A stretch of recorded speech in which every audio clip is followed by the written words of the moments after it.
On March 25th, 2013, a legend was born. After a dark sci-fi shooter that struggled to capture an audience and an uphill battle to find even a single publisher to partner with, Digital Extremes found themselves on the brink of collapse. No one believed in their game, but they had a vision, and in the face of closure, they said fine, I'll do it myself, and funded the launch of a free-to-play live service game in 2013. DE did what they do best and took a risk, because they knew what they were cooking up was a wildfire, even if it would take years to catch. And from the ashes, Peak was born, and its name is Warframe. And after 12 years, filled with ups and downs and everything in between, a game that began on the brink of collapse has evolved today into something unstoppable. Warframe is gaming's unspoken masterpiece, the unsung hero of live service games, the game you tell your other games not to worry about. It's okay, babe, she's just a friend. Over the years, it's built up quite the reputation for being the absolute peak of everything. It's the best thing I've ever played, and and yet, there's also a number of people who've merely dipped their toe and just couldn't get into it. But I'd like to frame this video with a simple question. What is Warframe? And I know what you're thinking. Dumbass, what kind of question is that? It's a looter shooter about space ninjas. It says it on the fucking package. Who let this guy make videos? And you know what? You're not wrong. But also, fuck you, you're wrong. Because if you've played Warframe, and I mean really played it, then you know it's also so much more. Today, Warframe is many things. It's a third-person co-op looter shooter at heart, but it's also an MMO, a systems RPG, a linear close quarters experience, and an open world. It's a space sim, a cinematic experience, and a sci-fi game that casually has an Elden Ring roguelike and a 90s era setting with a dating sim. Warframe is a full-time job and something you can pick up for 10 minutes a week and never miss a beat. To many, it's the game they can't stop playing, but to others, it's the game they couldn't get into, the game they put down and moved on from. Warframe is all of those things, but at its core, it's fun, addicting, and it grows both on you and with you. It's a game that certainly isn't without its flaws, but is absolutely worth the investment. So welcome. I am but a simple man trying to make my way in the universe, and the goal of this video is to peel back every conceivable layer and weave my thoughts, comments, and criticisms into everything that Warframe is and isn't today, 12 years later. Call it a critique, a commentary, or an extended tour, because this game is Everest, and I'm about to start climbing. So what is Warframe? Well, let's find out together.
To scale a mountain, you have to start at its base. So let's start with the very foundation that this game is built on.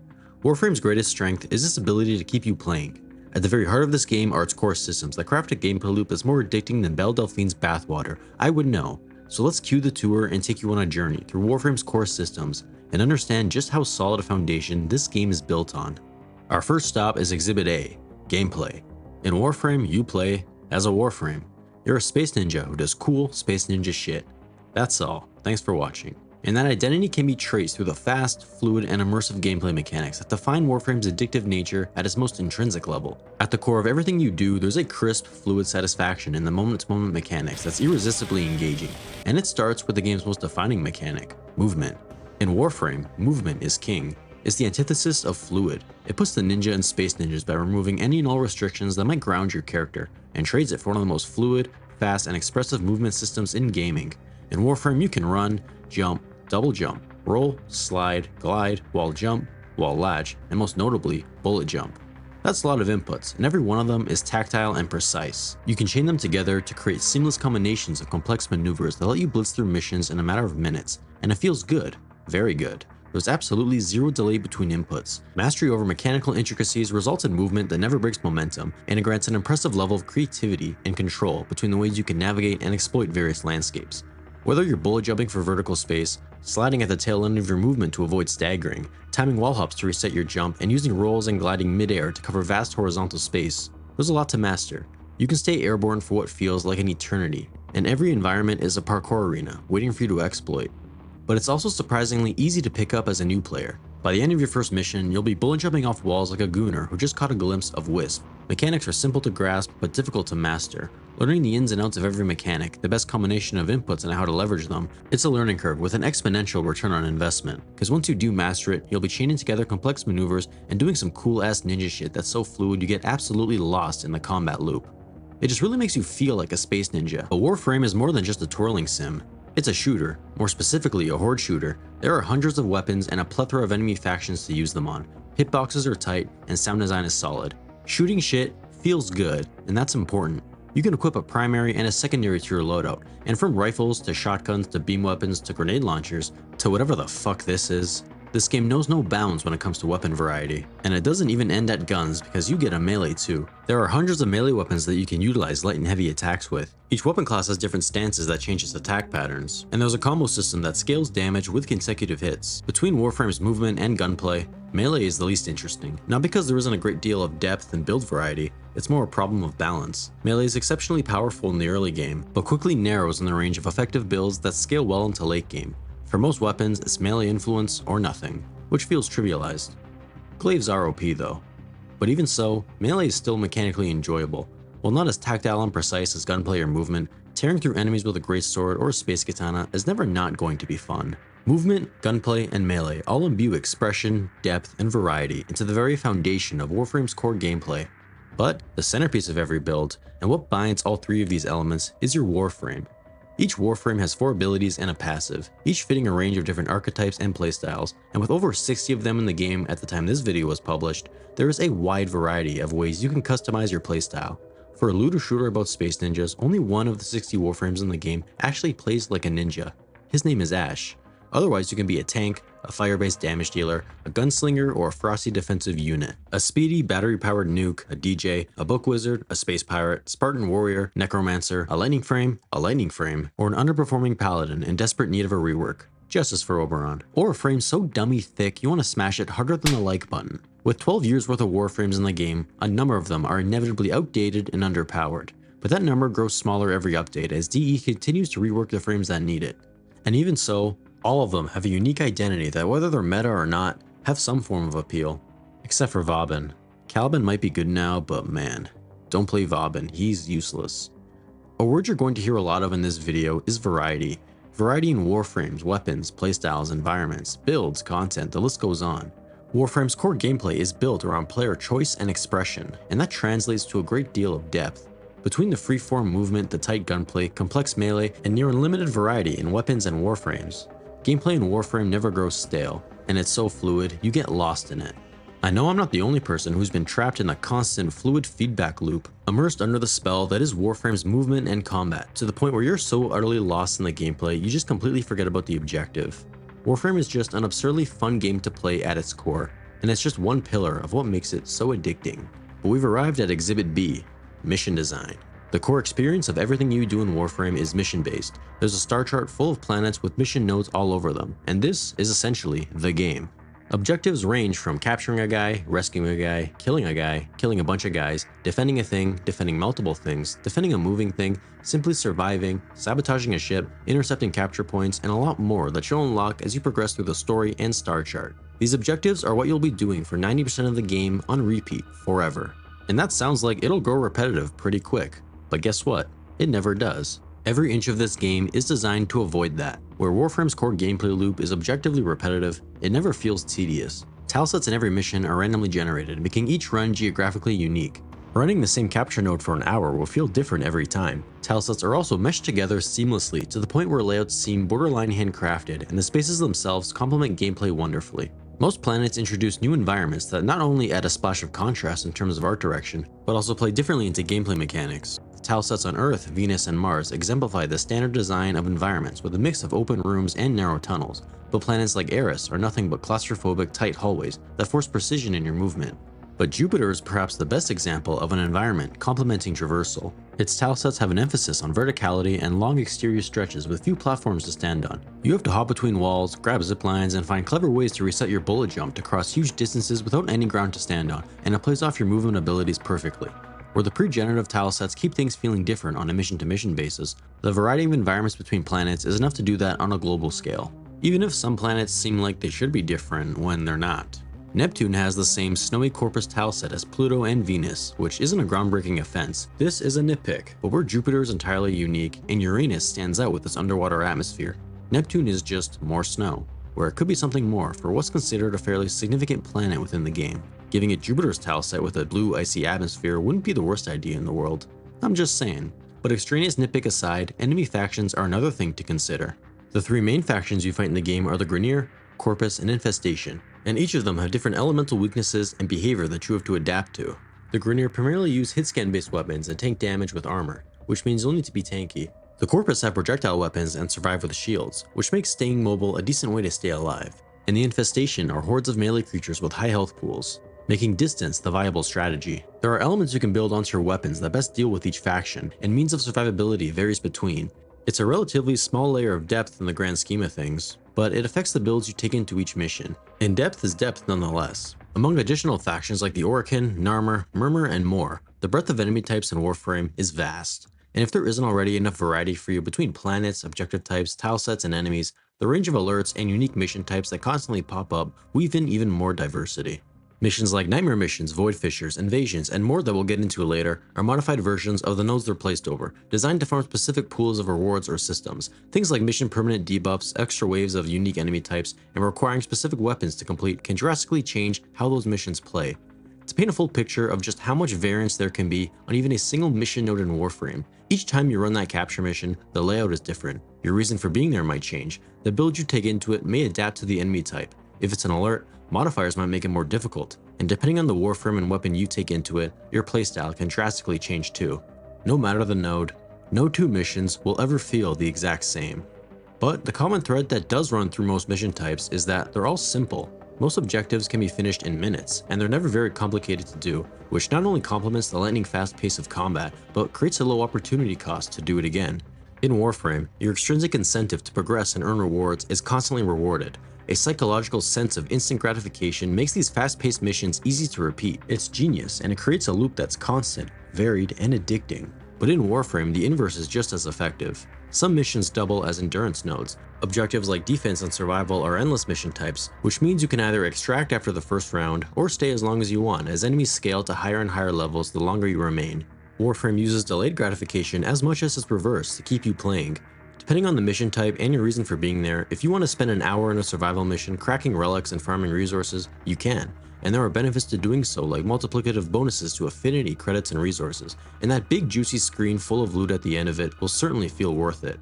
But if not, you can just as easily run that same mission on repeat for shorter rounds and feel just as addicted. The loop is constant, and it never wants you to stop.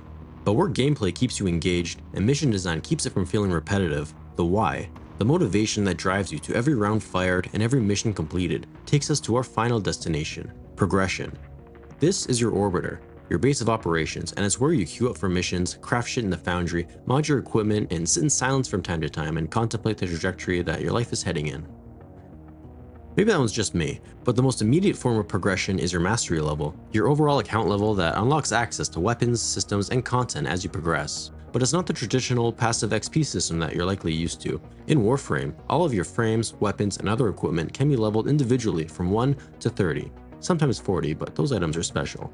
And each piece of equipment that's leveled contributes to your overall mastery gain. It's a system that incentivizes variety. Each item can only contribute to your mastery once, so you're encouraged to play to this game's strengths and use as many different weapons and warframes that you can get your hands on. Reaching each new mastery rank also requires you beat a handcrafted mastery challenge, and most of them aren't very hard. But it's a nice touch that makes each level feel like a big step forward. Mastery's cool. I like its slight but unique spin on leveling up. However, the main way in which you upgrade your weapons, warframes, and practically everything else in the game is mods. Mods alter stats. Each Warframe weapon and otherwise has a set capacity that scales with its individual level and has a number of slots to place them in. You get mods by killing enemies, completing missions, and dozens of other ways that would take too long to list because there are literally thousands of them to collect. And this is where builds are made, blades are stayed, pregnant is jade, and where yet another layer of expression and variety is portrayed. Wow. You can choose to build your Warframe into its strengths and make Excalibur into a melee-focused damage frame, or forge your own path and turn the support-focused Trinity into a nuke. Build weapons to deal crit damage, status effects, or a mix of both. Turn a melee into a stat stick or a secondary into a primer. There's variety, a breadth of build options, which translates to more depth. Every mod has a polarity, a symbol like the one you see here that if matched with the corresponding slot will half the capacity that the mod consumes. And as you scale to higher levels and need higher level mods, you'll need endo to upgrade them, credits for practically everything, and a fuckload of resources to craft important shit, like Forma if you want to add more polarities to your gear, Orkan reactors and catalysts to straight up double its mod capacity, and Exilus adapters to unlock an extra slot. You need mods if you want to go anywhere beyond the first few planets in the game, and you'll need the resources required if you want to use them to their maximum potential.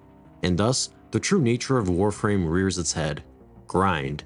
Farming resources, faction standing, and mastery, shooting shit so you can loot shit so you can start shooting more shit, hunting for mods, leveling frames, crafting weapons, warframes, and sentinels, hatching pets, and diving into the mountains of content that exist beyond the core of this already dense gameplay loop. This is Warfarm, and it works. But there's more. Arcanes are a different kind of mod with their own unique slots that grant conditional buffs, and Archon shards are this game's version of gems that grant even more stat buffs. And yeah, now's a good time to mention there's also a fully fleshed out companion system. You can have your own robot, cat, dog, or weird monstrosity join you on missions in case this game's combat didn't have enough depth for you. Progression in Warframe is vast, layered, and unmistakably a grind. But what do you call a grind that doesn't ever feel tedious or repetitive? Where short-term progress is constantly rewarded, and long-term progression feels satisfying to achieve, where the game itself respects the time that you put into it. That's not a grind. That's just a fun game. Warframe's progression feels excellent. The game's extrinsic drive to chase that space ninja power fantasy is not only unique, but irresistibly compelling. As you work towards long-term goals, there are always a dozen different ways to achieve them. In Warframe, there's always something to farm. Always a new weapon to try, a new Warframe to craft, alerts that pop up and dangle juicy rewards in front of your face. There is always a reason to keep playing. And between the fluid, buttery smooth gameplay and the simple but effective mission design, that decision to keep playing, to do just one more mission and inch closer to that goal, becomes much harder to pass up than it does to undertake. Warframe is a game where even hundreds of hours later, you still find new ways to play it. Its gameplay, mission design, and progression systems are exceptionally crafted. Each have layers of depth, variety, and expression baked within, and they blend together to form a core gameplay loop that's constantly engaging, never repetitive, and always gives you a reason to keep playing. To quote Whitelight, it's the alchemy of addiction, and there is so much more beyond what's just the foundation of this game that offers entirely different experiences. But before we get to that, we have to talk about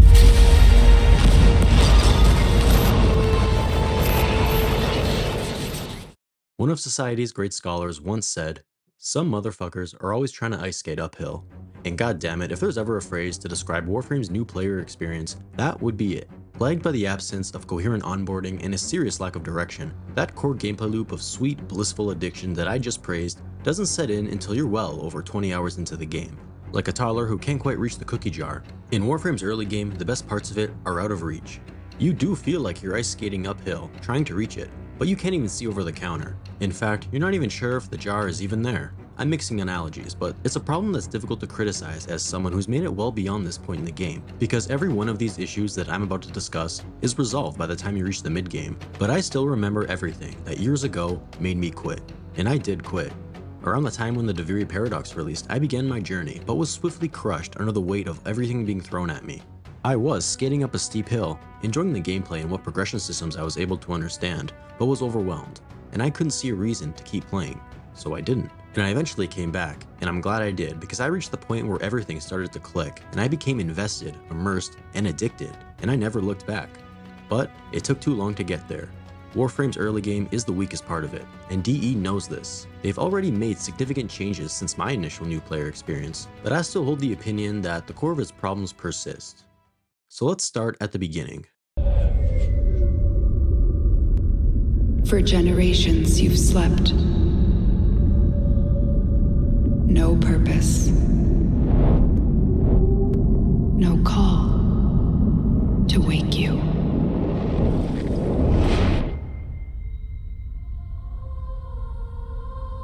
Forgotten.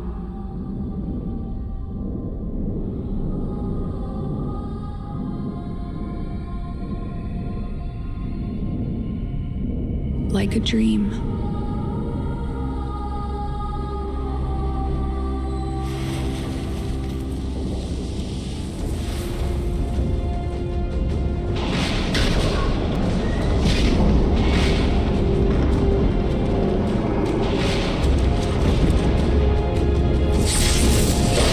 Wake up, Tenno.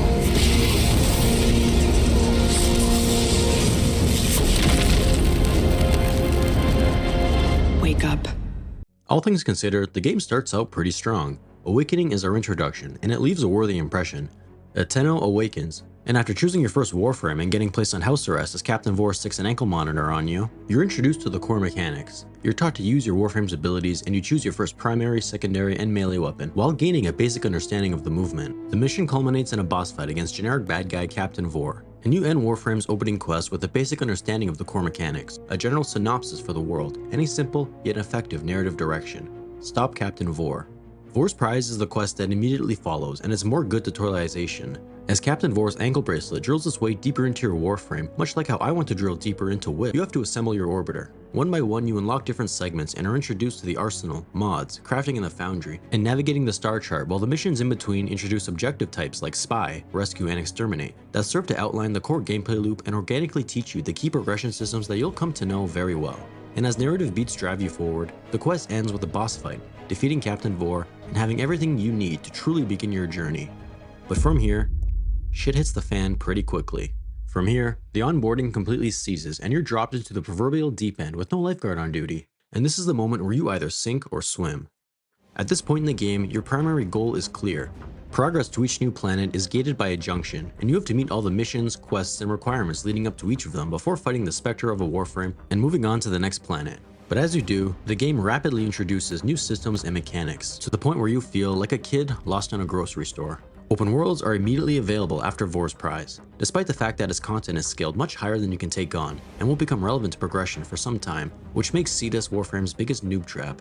A slew of different mission alerts also become rapidly available with no inclination as to what their purpose is. Nightmare missions have modifiers that make them more challenging and reward you with a specific set of mods called Nightmare mods, but nothing tells you that. They just appear without explanation. The same goes for invasions, where you have to side with one of two warring factions for a specific reward. The Nightwave is Warframe's version of a battle pass, except it's completely free and it's available right away, but most of its challenges aren't possible to complete at all in the early game, which just confuses you more. That's just 3 examples. If you want an inclination as to how many different systems and mechanics there are to learn in Warframe, I could talk about gear, syndicate missions, Cephalon's Mars, Helminth, Ayatan treasure hunts, fucking Clem missions, Darvo deals, Rivens, Kuva siphons, Grand Envoys, Prime Resurgence, Barokatir, Zaz, kick guns, amps, focus. Did I miss any? Oh yeah, Eximus units, Archwing, K-Drive, Shield Gating, the Somo Court, clans, trading, arcanes. That's just some of the shit you come across in the early and mid game. The problem doesn't lie in these systems themselves. The fact is, all of them are good. Nightmare missions reward its increase in difficulty with powerful mods while shaking up gameplay elements. Invasions offer a unique spin on missions that lets you fight alongside your chosen faction.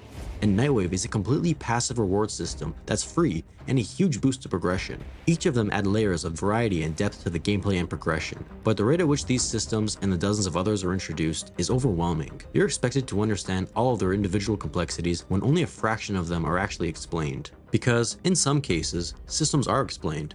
Quests like Howl of the Kubro and the New Strange do a fine job of introducing mechanics like companions and the content found at Southland Samaras' faction through the quests. At MR3 you unlock syndicates, where you side with one of 6 syndicate factions and gain passive standing as you play the game, and the way it's introduced feels organic. But the sheer quantity of how much more there is that doesn't feel this way constantly pulls you in 12 different directions to the point where you're just begging for the sweet release of death, preferably by asphyxiation from Wisp's voluptuous. For every system that's tutorialized well, there are 5 more that aren't, and it's a hard problem to solve. You can't over-explain every single system in the game because that would turn the early game into a menu-reading slog, and that would be boring. 12 years of updates has resulted in a mountain of overlapping systems that is overwhelming to experience for the first time. and that is a problem. What you can do is make the codex more detailed. Only a fraction of the game's systems are found there. The more you play Warframe, the more you're left with far more questions than answers. The one straightforward path through the star chart becomes clouded by the different directions you're being pulled in. Why is there another star chart in the corner here that sends me into some random guy's spaceship? How the fuck do I get my own spaceship? Why is Elden Ring in this game? What the fuck is an arcane and how do I get more? What do I do? What mods are good? Which weapons should I use? Which of these many facets of content should I be doing, and how important are they to my progress? You won't know the answers to those questions for another 20 hours, or if you look it up, but it's far more likely you'll simply quit out of frustration. It's easy to look at this game and understand it after 1,000 hours. This problem is only temporary. The fact is, all of these systems are part of what becomes an incredible experience that's packed to the brim with fulfilling content and rewarding systems with satisfying mechanics behind it all. But you just can't see it yet. Not all the pieces are in place, and you have to muddle through a daunting, overwhelming onboarding process that creates a significant barrier to entry that should not be overlooked. But with that said, there have been improvements. You can find the location of where to farm every mod in the game right in the codex. The same goes for warframes and weapons in the market, and there is a tutorial button on most progression menus, even if it's tiny and very easily missable. And the star chart has recently been reworked with a shorter direct path to the second dream and the start of the midgame, which is a phenomenal change. Game systems can be understood with time, and the core gameplay is still more than good enough to keep you engaged. So, onboarding aside, what else is there to Warframe's early game? You make your way through the star chart, completing each mission node and doing every quest and junction along the way. Size Vigil takes you to Cetus, Voxelaris brings you to Fortuna, and Once Awake introduces the third main enemy faction, the Infested. The Archwing brings the first major shift in gameplay, Archwing combat. There are missions to be done in space with any of the 4 Archwings obtainable in the game, and each have 4 abilities much like a Warframe, and a range of Archguns and Arch melee weapons to equip with them. And there's value found in the variants that Archwing mechanics offer, a focus on lightning-fast omnidirectional movement, new weapon classes, and a nice change of pace from the core gameplay keeps Warframe's revolving door of variety spinning. But Archwing is also outdated. There have been only 4 in the game for years, and Archguns have been underpowered for just as long. They don't have any arcanes or nearly as many mods as primaries do. And for a weapon class that's positioned as a bigger, better supergun, all of them are universally worse than even some mid-tier primaries, which is disappointing. Arch melee is also straight up trash. It just sucks. But beyond building your first Archwing, your next exciting landmark is inevitably going to be the first Warframe that you craft. And after grinding for hours, you finally acquire all the parts you need. You've waited the 12 hours for all the components, and now it's time to... Huh? Getting hit with a 3-day crafting timer on your first newly built Warframe is enough to turn anyone flaccid, even if it's Wisp. In the early game, your options are limited. There is nowhere near as much content you can access, and staring at a 12-hour wait time to try a new weapon out, or 1 to 3 to even 6 days for a Warframe, has and will continue to turn new players away. And DE also knows this. Kume and Rhino are among the first 2 Warframes you are able to farm, and their craft times are reduced to 24 hours, which is good. But a full day is still a long-ass time to wait, isn't it? The First Ascendant is a game that has notoriously and shamelessly copied Warframe's homework to the point where it feels like a straight-up clone, except it forgot to copy all the parts that make Warframe so successful. But even that game recognizes the value in letting players build their First Ascendant without any craft times. It's not about impatience, it's about retention. Any new player can look at a 3-day crafting timer and see the signs of an unforgiving grind driving players to spend money disingenuously. And that isn't Warframe, it's far from it, but you won't know that until you've made it past this barrier. By your 7th to 30th to 60th Warframe, you couldn't care less about crafting timers. By that point in the game, you either have enough shit to do in the meantime or have enough platinum to pay for your impatience. But the icing on the cake for new players is your frame and weapon capacity. You start the game with 3 Warframe slots, 11 weapon slots, and 50 premium currency to spend as you see fit. Please spend it on Warframe slots. And here's another red flag that's ought to give you mobile gaming war flashbacks.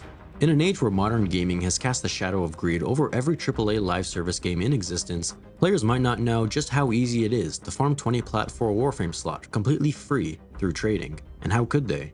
DE have added more starting slots recently that amount to the numbers I mentioned, but I don't think it's enough. There needs to be enough to wade players through this mess of an early game, and while I've grown to accept it, no matter which way you look at it, gating inventory capacity behind a premium currency will always be bad for the player. If you're looking for a number, I'd say start us out with at least 5 to 7 Warframe slots and 12 to 15 weapon slots that can be unlocked through mastery ranks. Crafting timers are one thing, but in a game that's constantly incentivizing variety, where its strongest extrinsic drive is collecting different warframes and weapons and customizing your playstyle. Hitting a paywall this early in the game hurts Warframe's most compelling trait.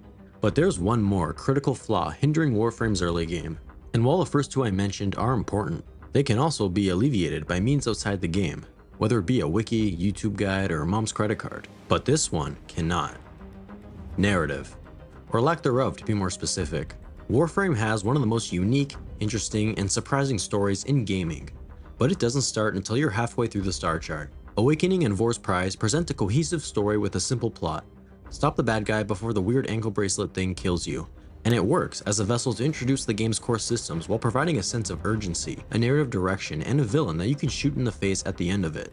But once it's over, you move on to a series of quests with disconnected, uninteresting, and convoluted story beats that I would hesitate to even call story beats in most cases. Size Vigil, Vox Solaris, and Heart of Deimos introduce you to the factions of each open world, but lack any interesting characters, cutscenes, or dialogue. You do at least get this banger of a song though. Once Awake is the quest that introduces the Infested, a faction of enemies significant to the origins of this world and of Warframes themselves, but besides a few lines of dialogue that amount to nothing, this quest is just normal missions with infested enemies and nothing more. Key characters and villains with relevant stakes to the world and the later story are introduced here. The Lotus has been our space mom from the very beginning, Parvos Granum, Aladvi, and Stalker are important villains, and quests like Deadlock Protocol and the Duviri Paradox do have tangible stories that are even actually kinda good.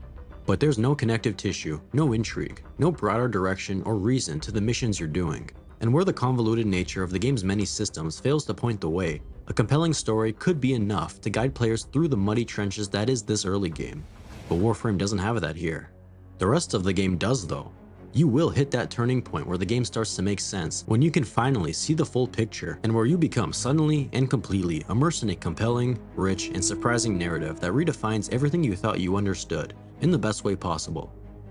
But, I'll say it again, it takes too long to get there.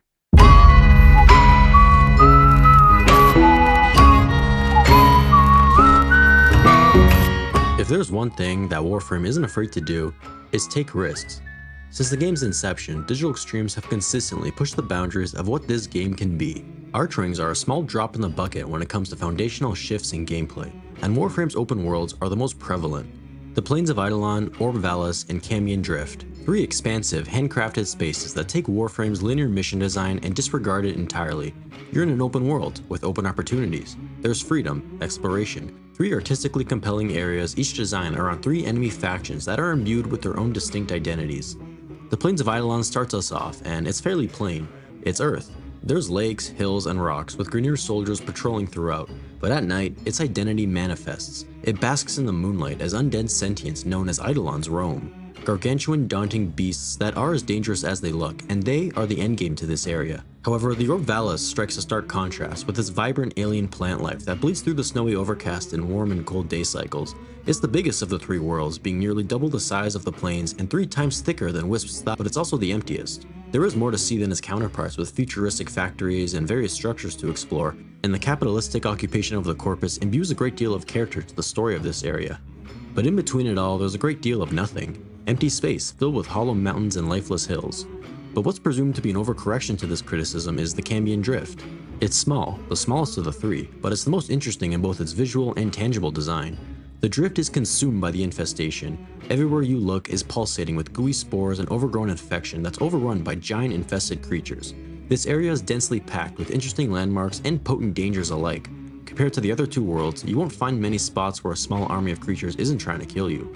And stylistically, this also has to be one of the most visually compelling locations in the game. Just look around. The hub world resides in the hollowed, decayed skull of some great entity. The background is gorgeous and reactive to the day cycle of the world as meteorites of resources fall from the sky. And where this area is small on its x-axis, it makes up for that in verticality, with ravines and mountains alike adding depth to the geography. Each of these three open worlds are entirely unique in its visual and functional design, and the mere existence of these spaces imbues an entirely different aspect of the game that's a major departure from its core foundation. But what is it that you actually do here? A system that's since evolved into Warframe's most successful formula for new content once began here. Each open world has its own faction to rank up with, that can be achieved through various activities within the open worlds, and by earning standing and ranking up with each faction, you gain access to a range of key items, upgrades, and systems that make open worlds as a whole integral to progression and to the overall early to mid-game experience. Gaining standing for each faction can be done in different ways. There's a range of mundane activities like mining, fishing, and hunting that you can do in each area, exploring the many caves of each map for minerals and gems, finding a quiet spot by a lake to fish in, or tracking wildlife for rare creatures to capture remains functionally the same between each area, with minor differences distinguishing them. But it's undeniably boring in all of them. I mean, who wants to fish or mine for what would take hours to max your standing? Nobody I know. But the appeal lies in your freedom to choose between those slower breaks of momentum and the main way you'll likely grind standing: bounties.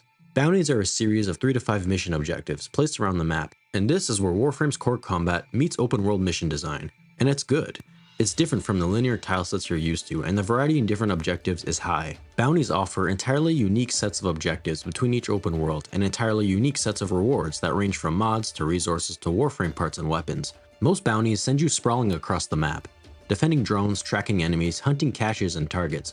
You have to traverse the vast open landscape and use the many tools that you unlock to do so, which also adds even more to gameplay. At some point you'll acquire the Archwing launcher and unlock the ability to fly around the map with your Archwing, or you can use your Space Horse from Duviri, your Atomic Cycle from 1999, and a lot more. Bounties are the most fun that you can have in an open world, and it's a good thing that they offer the best incentive to do them, cause farming standing is by no means a short task. There's a daily standing cap that increases with your mastery level, which makes ranking up slow in the early game, and is one of the many reasons why Cetus is Warframe's biggest noob trap, but it also prevents the ever so present burnout, or at least it tries to. But where each open world appears eerily similar in its systems and structure on the surface, the more time you spend with each, the more you realize just how different they become. Starting with Cetus, the Plains of Eidolon is the first area you can access almost immediately after starting the game, and the Ostron are a faction that gate access to some key systems and equipment. You can assemble your own melee weapon called the Za with various craftable parts, and beyond bounties, Eidolon hunts are the endgame content unique to this area. When you reach a certain point in the story, you unlock a sub-faction of Cetus called the Quills, who are your one-stop shop for building a new weapon type called Amps, which you'll need for Eidolon hunts. Eidolon hunts are no easy task. They are difficult, demanding, and a serious gear check that you likely won't be ready for until you're close to the endgame, and they succeed at being a late game boss rush that's both challenging and rewarding. There are 3 tiers of Eidolons: Terralist, Hydralist, and Gauntalist, and a full run involves taking down one of each in succeeding order. But Eidolons only spawn at night, and night only lasts an hour, and so it becomes a race against time. But it's also just as much a test of gear and strategy. To kill an Eidolon, you have to first find these weird robots called lures around the map, charge them by shooting tiny blue guys called Vomalists, and use them to anchor the Eidolon as you shoot off its limbs. Mastering the strategies behind a hunt involves knowing where the lures spawn around the map, where to find Vomalists to charge them, and having the build to withstand the damaging attacks and energy-draining debuffs that Eidolons will throw your way. And when it's all said and done, you're rewarded with Arcane Sphere Warframes and Eidolon materials that can be used to rank up with the Quills, and the means to progress with other key systems that I can't talk about without spoiling the story. So we'll circle back here later, but right now, just know that Eidolons are a solid piece of endgame content that makes Cetus a core and significant part of the game. But now on to Fortuna. The futuristic steampunk mining colony on Venus has much more to offer. You can craft your own secondary weapon called the Kick Gun, configure your own robotic companions, and build your very own K-Drive, a hoverboard that you can use freely in the open world and gain standing for a sub-faction called the Vent Kids. And I fucking hate the Vent Kids. It's not their fault, but they're introduced in the single worst, most excruciatingly lifeless and tedious quest I've ever played. But having a hoverboard is cool. When you reach rank 5 with Vox Solaris, which is a pretty hefty grind, you unlock a new late game sub-faction with more components and Arcane Sphere amp, and access to the real shit. Profit Taker is an open world boss fight, and it's your new farm for credits. There's 3 phases of setup missions that you only have to do once that unlock the ability to use archguns in normal combat, which you'll need for the final boss fight. Profit Taker as a boss fight has interesting mechanics, but isn't without its issues. It's fought in repeating phases, starting with a shield that can only be damaged by rotating random specific elements, and upon breaking it, you have to use an archgun to shoot off one of its 4 legs, damage its head, then destroy all the pillars it shoots out, and repeat the process 3 more times until it's limbless and dead. You're encouraged to build as many, if not all, 11 status elements in the game onto your loadout, which is easier said than done, and you'll need a good archgun build to deal as much damage as possible. And if archguns didn't feel more underpowered than Oberon, and if the RNG elemental shield felt less like a gimmick that's difficult to build for and more like a satisfying boss mechanic, I would like this fight a lot more, but it becomes repetitive, tedious to build for, and a reminder of how old some of Warframe's content is. The silver lining lies in the short time the fight takes, which does make it a very viable credit farm that's extrinsically rewarding. It's just not mechanically satisfying. But there's another boss fight on Fortuna, and it's the Exploiter Orb. Every 3 to 4 weeks, a reoccurring event will start in the Orb Vallis called Thermia Fractures, where thermal cracks erupt throughout the Vallis, and upon sealing them, you get the stuff you need to face the Exploiter Orb. And unlike Profit Taker, this fight is much slower, and takes longer to finish, but it's an alternate source for the many minerals, gems, and fish parts that you'll eventually need to craft a variety of things. And having another source for those materials that isn't mining and fishing is great, but I'd argue it's just as much of a grind due to the slow nature of the fight, along with the still present RNG factors that determine which resources you get. But enough about Fortuna. When it comes to the Necrolist and the Entradi family that reside within it, there's a lot to talk about. You can build your own primary kit gun, grow your own weird infested pet, and most notably, unlock the Helminth system. What's perhaps the most significant system you can unlock between the 3 open worlds, the Helminth is a system that lets you transfer Warframe abilities onto other Warframes, which is exactly as good as it sounds. Every base frame in the game, primes excluded, can be fed to this adorable monstrosity, condemning it to a horrible, joyless fate forever, but unlocking one of its abilities that you can subsume onto any other Warframe in the game as many times as you want, and it opens countless possibilities to the potential of a build that's full of unique synergies and direct increases in power.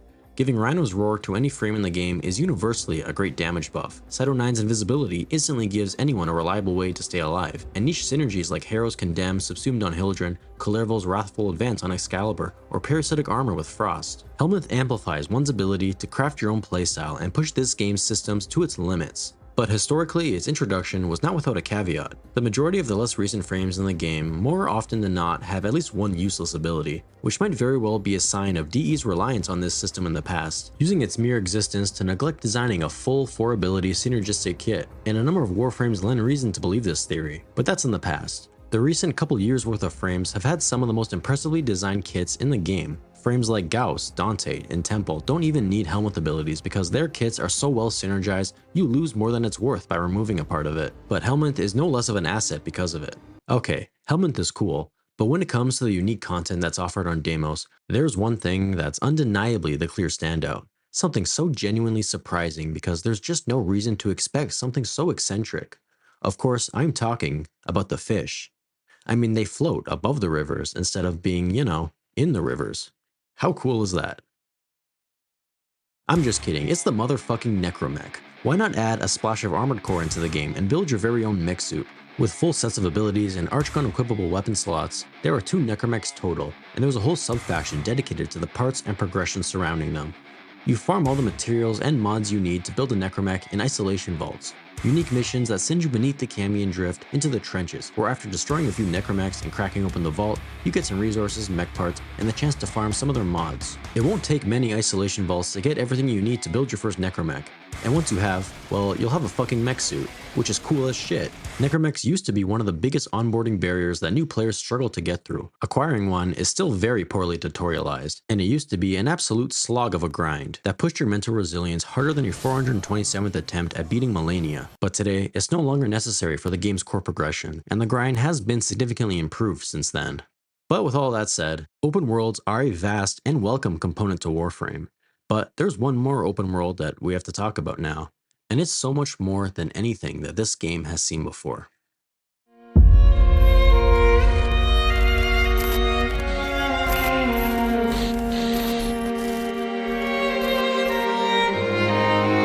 What's perhaps the biggest departure from Warframe's core gameplay, and the biggest risk that DE have taken to date with the game, is unmistakably... Wait, this is Elden Ring. The Duviri Paradox. After unlocking the Uranus Junction on the star chart, you can do the first quests in the game with actual cutscenes, but it's here where you're introduced to the world of Duviri, and where DE's capacity for fucking stunning art direction is on full display. Duviri is a whole ass other game inside of the game. It's a fantasy Souls-like inspired roguelike that's inside of a sci-fi looter shooter, which is a mouthful of terms, but let's just bask in the sights for a second. Duviri is fucking gorgeous. Its creative use of color reacts dynamically to different elements of the world. There are 5 moods that Duviri cycles through: anger, fear, envy, joy, and sorrow. Each distinctively shift their hues and bring a distinct atmosphere to life. Whether it's the chaotic, vengeful reds of anger, the spiteful, collected greens of envy, or the bright, colorful aromas of joy, They all contrast each other and enthrall you in the vibrance of each palette that bleeds in and out of saturation in a way that appears reactive to the progression of your run, and the map itself is equally impressive. It's incredibly detailed with fantastical structures, winding caves, and small towns with its people inhabiting the space. There's a lot to look at, and even more to do. Duviri is a roguelike. Each run is a series of 6 objectives that you have to do across a sprawling map. You begin in a purposely underpowered state, but with each task, whether side or main, a decree is awarded, and they are the basis of your run-to-run progression that resets on completion. And decrees are very powerful. At the start of any given run, you'll be hitting enemies with what feels like the force of a wet napkin, but by the end, the decrees you choose can have you dealing so much damage you'll merely have to sneeze on enemies, and they'll just be dead. Each time you rise, betrayer, fool, each time it is I who shall cast you down. Just one more defeat amongst countless, Kulavo. When, oh when shall you learn this? But you have to pick the right ones. Some decrees complement each other. You can have runs where you build melee-focused crit buffs, or different status effects, improve the amount of resources you collect, or upgrade your drifter's abilities. Depending on which path you take, decrees offer variation when it comes to run-to-run combat. A full run of Duviri only requires 6 completed tasks, but you have the freedom to stay as long as you want and do side objectives and collect as many decrees and resources as you need. And when you finish that 6th objective, it's time for the final boss, the Oreworm. A giant penis emerges from the sky, and you have to tame it. Once you manage to gain control and drive it through a portal, you face your worm in a boss fight. And as far as boss fights go, it's not bad. Nothing that strays too far from what we've seen plenty of in Warframe, but its greatest sin is being constant. This fight is the endpoint of every single run in Duviri, and it's always the same. No matter what mood, what decrees you've collected, or what weapons you've chosen, this fight is always the exact same 3 phases and the exact same means of fighting each one of them, which makes it feel repetitive. Even small variations determined by what mood cycle you're in would go a long way in breaking the monotony. But overall, what's here is a competent roguelike that's set in a densely packed open world, and it works. It's not winning any Roguelikes of the Year award, but there are tasks and objectives to do absolutely everywhere throughout the map, with a wide variety of decrees to pick between.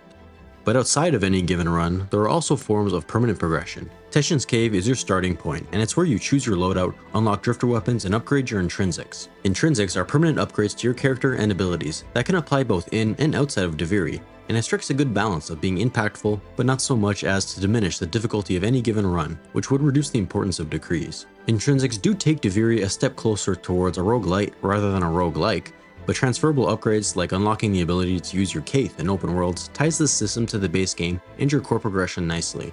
But okay, the most controversial component to Duviri also happens to be the most important one: combat.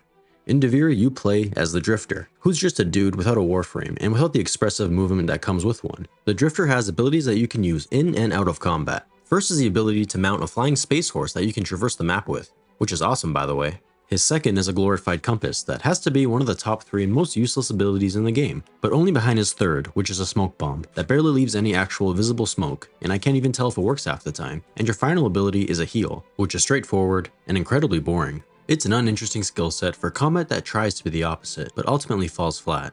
Drifter combat wears its Souls-like inspiration on its sleeves. It's melee focused that wants to be slow, methodical, and precise, but only excels at one of those things. You do have a pistol, but it's a pea shooter and its fire rate is shit, but the 6 melee weapons you can use are the real star of the show. And as far as weapons go, the dual swords that you start with are so bad that they make combat feel like a painful, clunky mess. But on the other hand, the single Nakana and the greatsword have significantly better attack animations that feel much more responsive. However, while I haven't used the other 3 available weapons much, the core issues that plague Drifter combat are rooted much deeper. Drifter combat in Duviri is what you get when the physics and enemies designed for a shooter are forced into the mold of a Souls-like combat system. The basics of Drifter combat are what you'd expect. You can use light and heavy attacks that function similar to the base game, albeit a lot slower.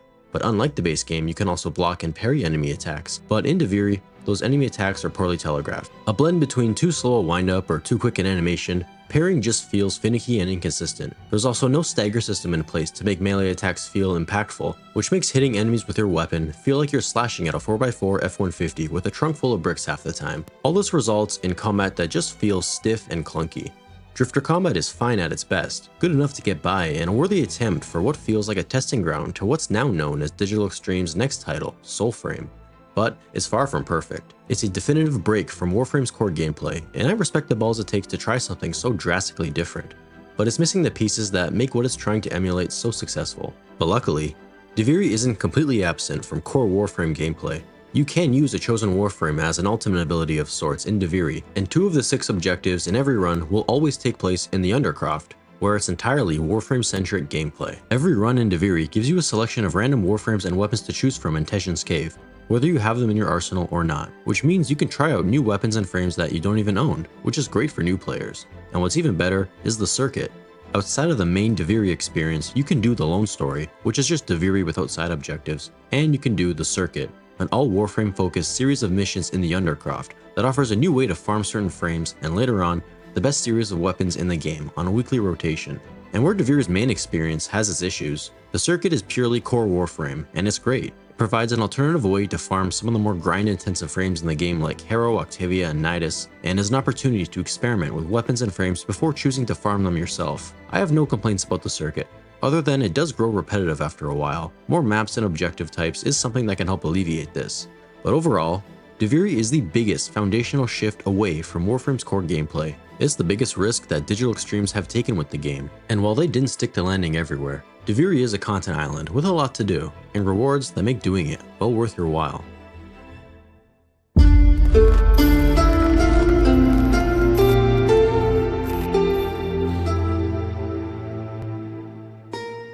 So you've muddled through the trenches of the early game, tackled the open worlds, and dove ass first into Duviri. You finally started to grasp the many systems thrown your way, and have been doing all your quests, junctions, and mission types along the way.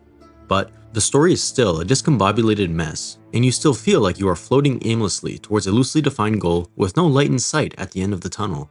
Every criticism I've made towards Warframe's early game has been coupled with the tagline, "It gets better, it's only temporary." Well, here we are. The temporary is over, and this is the better. Warframe's mid-game manages to do what those early hours couldn't.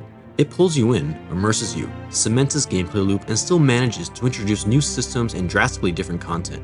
And it starts with its biggest change, the true beginning of Warframe's story. If you haven't experienced the quest called the Second Dream and everything that follows up until the New War, skip to this timestamp. It should be marked in the chapters too. I promise you, you want to experience this story blind. If you think that you don't care about spoilers and you're just here because you find me so charismatic and charming, I'm blushing, thanks. But you are lying to yourself, because if you've made it this far in the video, then you're at the very least curious about Warframe. So do yourself a favor and come back to this section when you've beat the New War. And as for everyone else, time for an extensive commentary on the incredibly unique thing that is Warframe's story.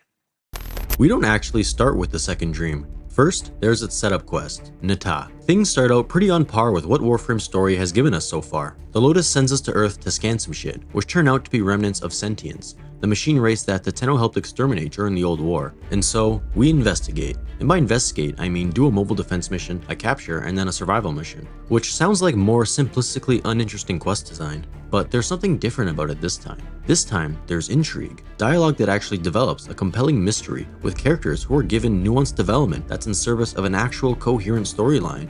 Crazy, right? There aren't even any cutscenes yet, and it's infinitely better than every quest before this. Throughout each mission, it becomes clear that the Lotus is hiding something, and Teshin, our favorite resident Dax who will live a long and prosperous life, helps us in uncovering Space Mommy's secret, which is revealed to be her true nature. She was once a sentient named Nata, who betrayed her people long ago for us, the Tenno. And the tomb that we are racing towards belongs to none other than her father, overlord of the sentient race Hunhao, who is about to wake up from a very long nap and tear some shit up. After this revelation, the following defense mission is just a defense mission, but again with compelling dialogue as Hunhao grows closer to breaking free, and the Lotus struggles with the reality that her secret is out and that her past is coming back to haunt her, quite literally. A thing as simple as well-written dialogue that's more than just lifeless exposition is enough to transform this mission from just another defense mission into actually fucking interesting. Where has this been for the first 20 hours of story, DE? The quest ends with Hunhao, fully awakened and ready to pursue his goal of exterminating the Tenno, and the scene is set for the quest that follows. And the quest that follows is fucking excellent. The Second Dream. You all know it. It begins with our first cutscene since Duviri. Hunhao teams up with the Stalker for a classic bad guy evil plan, and we pick up in the wake of Hunhao's return. Space Mommy sends us on a spy mission to find the link to Stalker's LinkedIn page, and then we team up with Alad V, a boss we've previously fought, to find the remnants of Hun Hao's body, so the Lotus can exploit the link that she has to her father's mind and find his location. But guess what, dumbass? It's a trap. And Hun Hao pulls the Uno reverse and learns the location of the source of the Tenno's power, the reservoir. And so commences a race against Stalker to get to the reservoir and protect it from him and Hun Hao before all is lost. And throughout it, questions are posed. What is this reservoir? Why is Space Mom being so secretive about it, and where is it hidden? We get one answer when we jump through a void gate. It's on the fucking moon. The Lotus hid the whole ass moon from the origin system and sent it into the void, the one place where sentience can't go. And it's a reveal that's undeniably effective at evoking a collective, whoa, that's the fucking moon, and it ups the stakes. Hun Hao now knows where the source of your power is located, and the weight of the remaining questions you have become heavier. What secret is so important that the Lotus would hide the entire fucking moon to protect it? But there isn't time to dwell on silly questions like that. We are forced to pull the moon back out of the void, back into the origin system, and as we chase Stalker to Lua, we fight him, do some finicky puzzles, and as we approach the heart of the reservoir, we hear cryptic dialogue of Ballas and Margulis, two characters directly tied to the Tenno's origins. And then, it happens.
Dream.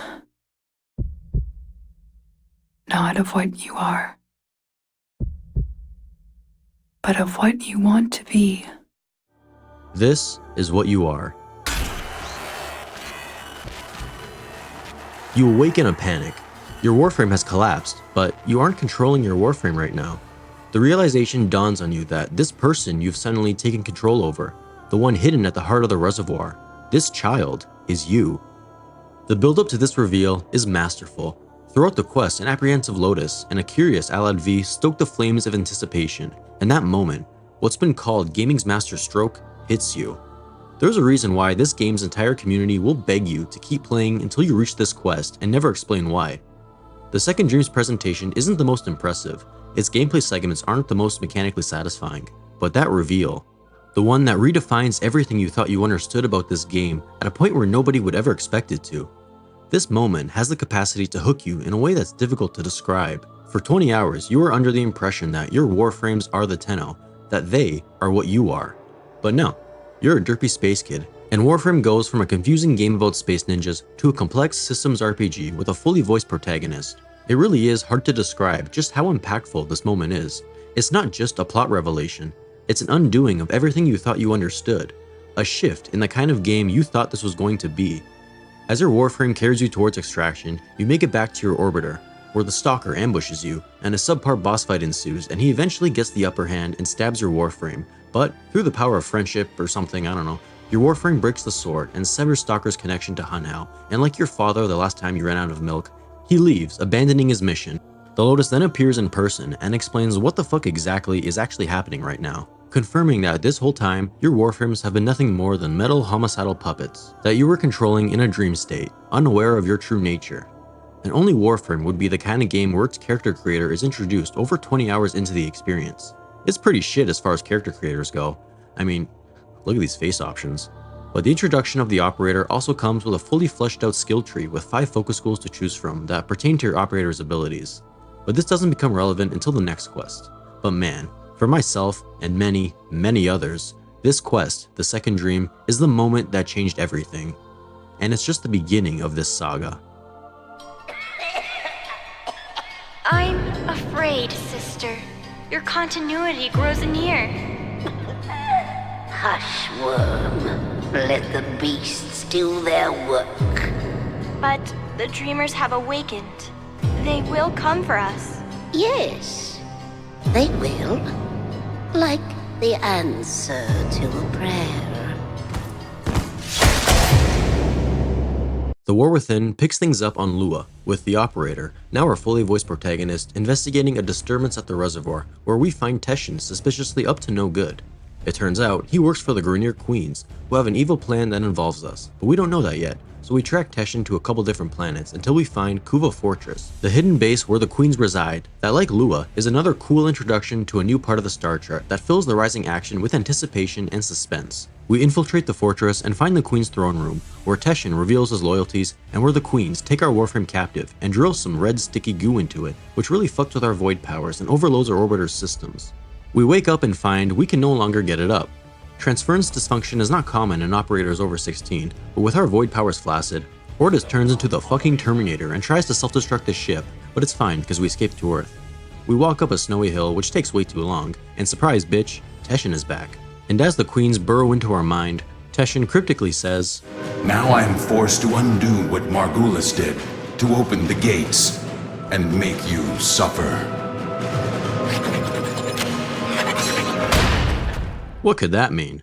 I'll tell you. What it means is we're about to remember some space trauma, baby. And as the memories of our origins that Margulis once shielded us from resurface, the Operator's combat abilities are also introduced.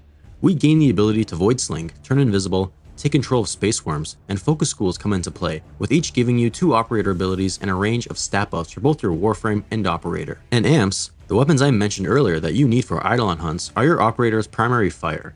And let's take a brief intermission so you can hear me rant about amps for a second, because they aren't really tutorialized in this quest. In fact, amps are not tutorialized at all, despite being a crucial step in preparing for the rest of the game, which makes it one of the most confusing barriers to overcome as a new player.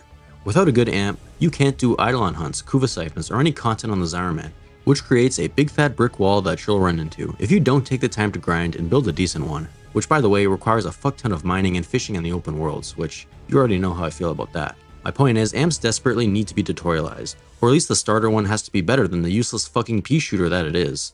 Maybe I'm crazy, but this was the single biggest progression wall I hit when I was but a baby Tenno, and it's gone unchanged since then. Back then, I didn't even know that this system existed. I had to be told about it by a YouTube video, let alone how much of a grind building one actually is. But anyways, back to the quest. After reliving the traumatic memories on board the Zaraman 10-0, it turns out that Teshin was actually helping us unlock the full power of our abilities. He's been an unwilling servant of the Queens thanks to the magic stick they're holding, which means that Teshin is still a great guy. Hope nothing bad happens to him. We wake up back on board the Orbiter with our new transference powers in hand and are ready to spank some ass. We teleport back to our Warframe, free Teshin from the Queen's command, and partake in a boss fight that emphasizes our Operator's new abilities. And after killing one of the 2 Queens, we end with a choice of what to do with the magic stick. Choice in Warframe's story is a bit of a paradox. There are multiple instances of it, what to do with the magic stick, who our Space Mom wants to be, and a ton of dialogue options. But they don't actually impact anything whatsoever in either story or gameplay, which makes most of its inclusion quite puzzling. It's just a thought. But the War Within puts your Operator through a hero's journey of sorts.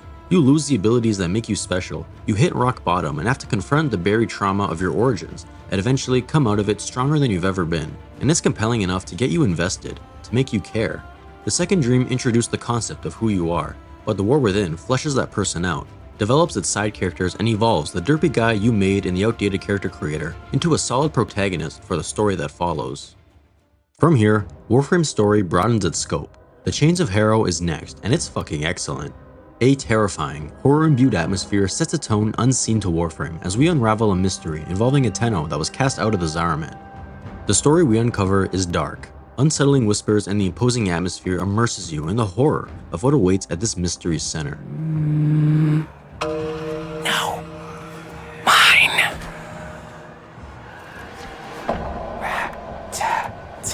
This is unsettling. Tap. This quest serves as the terrifying introduction to the Man in the Wall, and it's one you won't forget. And for the sake of time and my sanity, I won't go any deeper into this one, because I'd much rather talk about the sacrifice.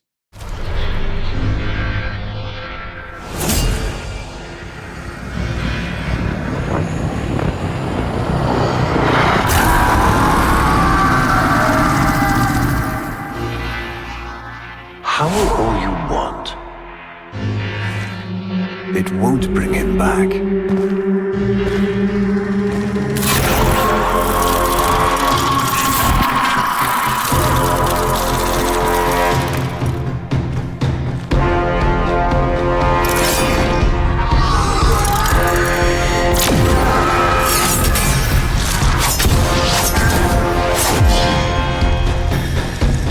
Lure brings you strength, Umbra.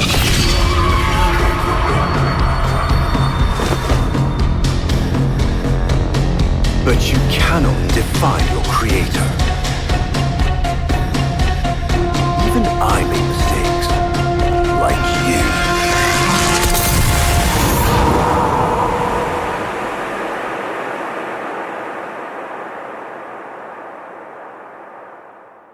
One of Warframe's best quests to date, The Sacrifice is where DE truly hits their stride with Warframe storytelling. It's more than just fascinating ideas and intriguing reveals. This quest nails its characters, has a layered, interesting plot with lore discoveries that deepen the world around you in a cinematic experience that's nothing short of incredible. We start things off with a prologue. Our operator returns to Lua, where the Lotus's base has apparently been this whole time. Could have used some help a little while ago, but it's okay, I guess. However, a cute reunion turns sour as Ballas, the last living remnant of the Orcan Empire, pulls up, and it turns out Margulis, his former lover and our surrogate mother who died to save us, is actually the Lotus. Sort of. Kinda. Not really. But also yes, it's confusing. Ballas unplugs our space mom from Skynet and she removes her helmet and leaves, abandoning us in the process and leaving no clues as to why. And the quest fully begins with Ballas and a new variant of Excalibur known as Umbra, who don't like each other very much, and this story centers around unraveling the story of Umbra, his history with Ballas, and our search for the Lotus, and tells a compelling tale of torment and compassion throughout it. In the wake of being abandoned by the Lotus, we search for Ballas, which eventually leads us to an old lab of his, where Excalibur Umbra was held before breaking out. The first of a series of recordings that play periodically throughout the quest start here, recordings that aim to flesh out Ballas' character and motivations, while unveiling information about the Tenno's origins and of Warframes themselves that deepens the lore surrounding this world. We learn that Ballas betrayed the Orcan Empire before its fall, and these recordings are the messages that he sent to Hunhow in secret during the Old War. We also learn that Warframes were once people who were infected with infestation and put through horrible amounts of pain and torture in order to convert them into the weapons that Ballas wanted, but he wasn't able to control them. Only the Tenno with their transference abilities were able to tame the infestation inside and become one with their Warframes, which I guess made him kinda jealous. But in between the lore bits, we collect the data and parts to rebuild Excalibur Umbra. And then, this shit happens.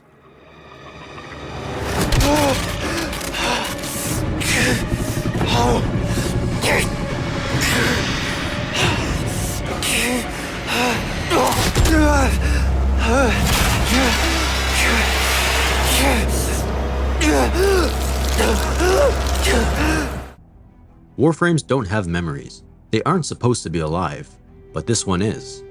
As we track Umbra across the Origin system, we see some of those memories. How he was once a Dax soldier who was infected and tormented by Ballas. We learn that Umbra knew of Ballas' betrayal of the Orcan, and in a twisted form of spiteful vengeance, he turned Umbra into a mad infested monster and forced him to kill his own son.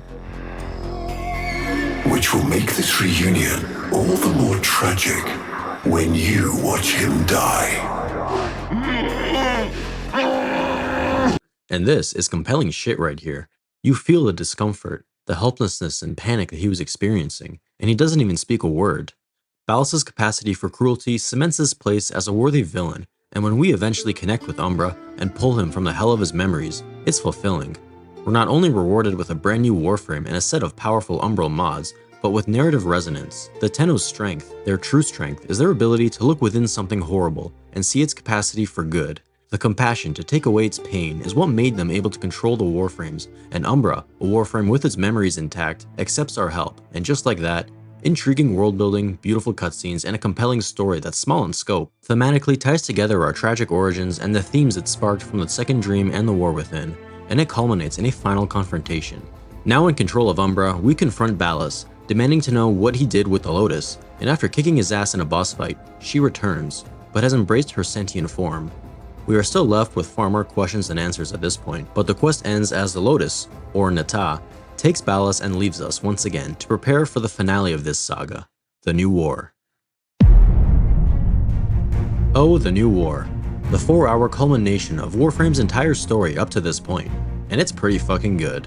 It's not perfect, but let's start with the pretty fucking good, because this quest feels like the endgame level event it was built up to be. It feels like a war. A new war. That was cringe. A series of prologues set things up for us first though. We see a pretty cool flashback of the old war, where a new character, Era, the brother of Nata, is introduced, who in present day is helping rebuild the sentient army with Nata, or Lotus. Don't worry, she's just as confused as I am. And with Ballas pulling both of their strings, his army is assembled and the stage is set for the new war to begin. And fuck me, it begins with a bang. Act 1 opens on Cetus. As sentient ships fill the sky, we play not as our operator, but as some random Grineer troop named Khal. Amidst a burning war zone that used to be the plains of Eidolon, Khal fights through hordes of sentients. The sheer scale and stakes of this conflict are emphasized as we're put in the shoes of the very enemies we've been slaughtering the entire game. After playing as Khal, we cut to Vaso, a random corpus repair tech on board a ship that's under siege by sentients. And after a lengthy section of combat, puzzles, and a boss fight, Alad V all but surrenders to the sentients before Vaso has a fuck this, I quit moment and takes a shot at a capital ship. The galactic scale of this invasion is on full display within the first 20 minutes of the quest, and so rarely are conflicts of this size illustrated so well within such a time frame. Consider the stakes raised.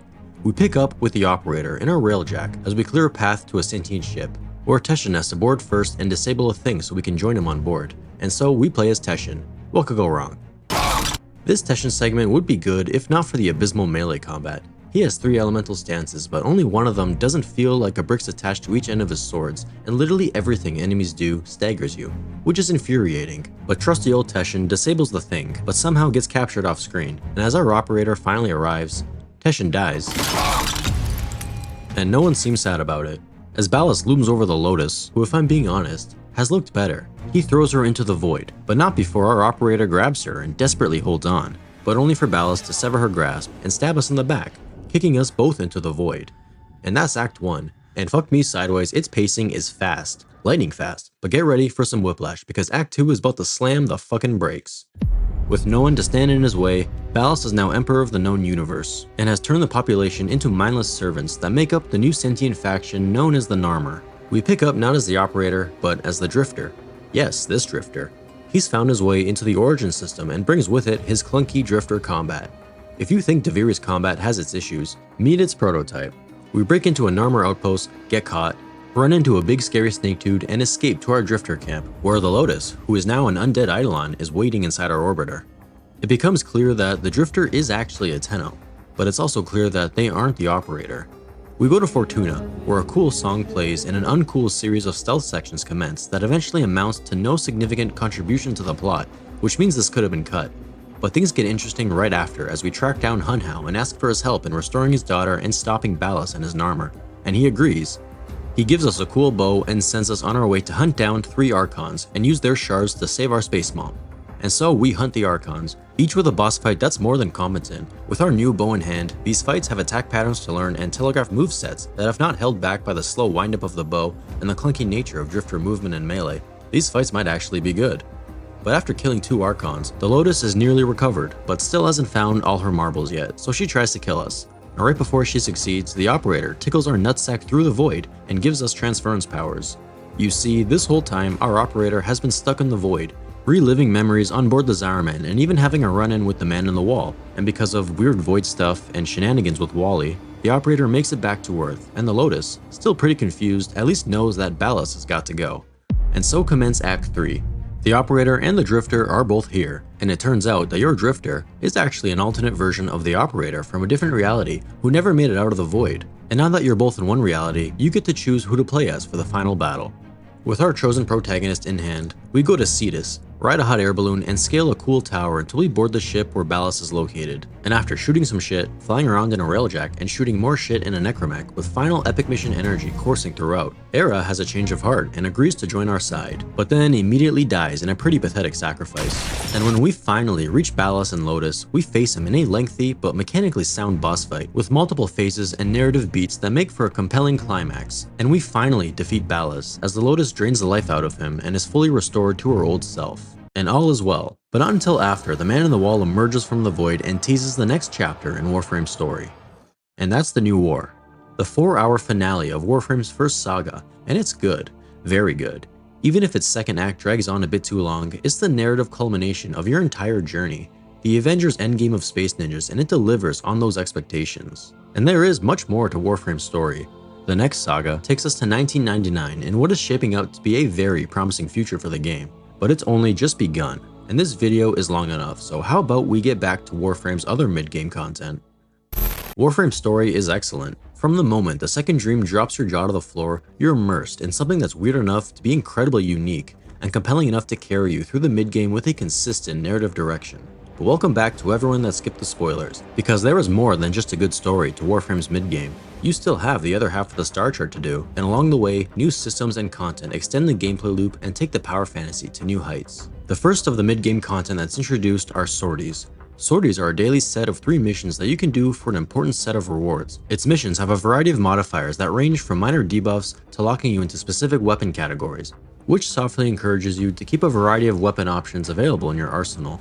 The Index is the first credit farm that you'll be strong enough to take on, and it's a kill-confirmed capture the flag hybrid where you wager credits against the Corpus, and if you reach the chosen target, you win a chunky profit. And it's pretty fun. A sports-like atmosphere with a commentator and crowds cheering for your demise suits the kind of atmosphere that you'd imagine from a profit-driven Corpus. And after finishing the new war, you can head to your drifter camp and take on call missions. And I don't like call missions. In call missions, you play as Call, and can infiltrate 3 Narmer bases that were ripped right out of the new war, with a mix of painstakingly barebones stealth, standard gunplay, and simple puzzles that grow repetitive almost immediately. There are only 3 different missions that rotate weekly, and through a series of challenges, you can earn the currency used to pick your rewards, and you'll often have to repeat missions multiple times a week and spend time searching for collectibles if you want to do most of the challenges, which just extends the tedium. After doing each mission once, you've already seen everything that they have to offer. On the bright side, once you clean out Chipper's shop and get all the Archon mods, Steinax, and some cosmetics, there really isn't a reason to do any more of them. That doesn't make them good though. But the next content of significance unlocks near the tail end of the star chart, where 2 new faction hubs become an integral stepping stone into Warframe's endgame. The Zaraman and Entradi labs take Warframe's open world faction system and fits it in the linear mission design of core Warframe. Both areas introduce new hubs with a faction to rank up with, similar to open worlds, and even have bounties to farm standing with. But these bounties are done on mission nodes within linear generated tile sets rather than an open world, and bring new environments, enemies, objective types, and gameplay systems with it. The Zaraman is where the Tenno were born, and its tile sets are the perfect balance between enclosed hallways and massive open rooms with new void-themed enemies like Thraxes and Void Angels throughout it. The faction vendors themselves are home to a new school of arcanes and the first batch of Incarnan weapons. Incarnans have unique firing modes that you have to charge to activate, and these weapons are some of the best in the entire game. The Entradi labs await below Deimos and are filled with a new man-in-the-wall themed faction called the Murmur. And between members of the Cavia, you can acquire melee arcanes, a new source for necromech mods, and your first source of Archon shards.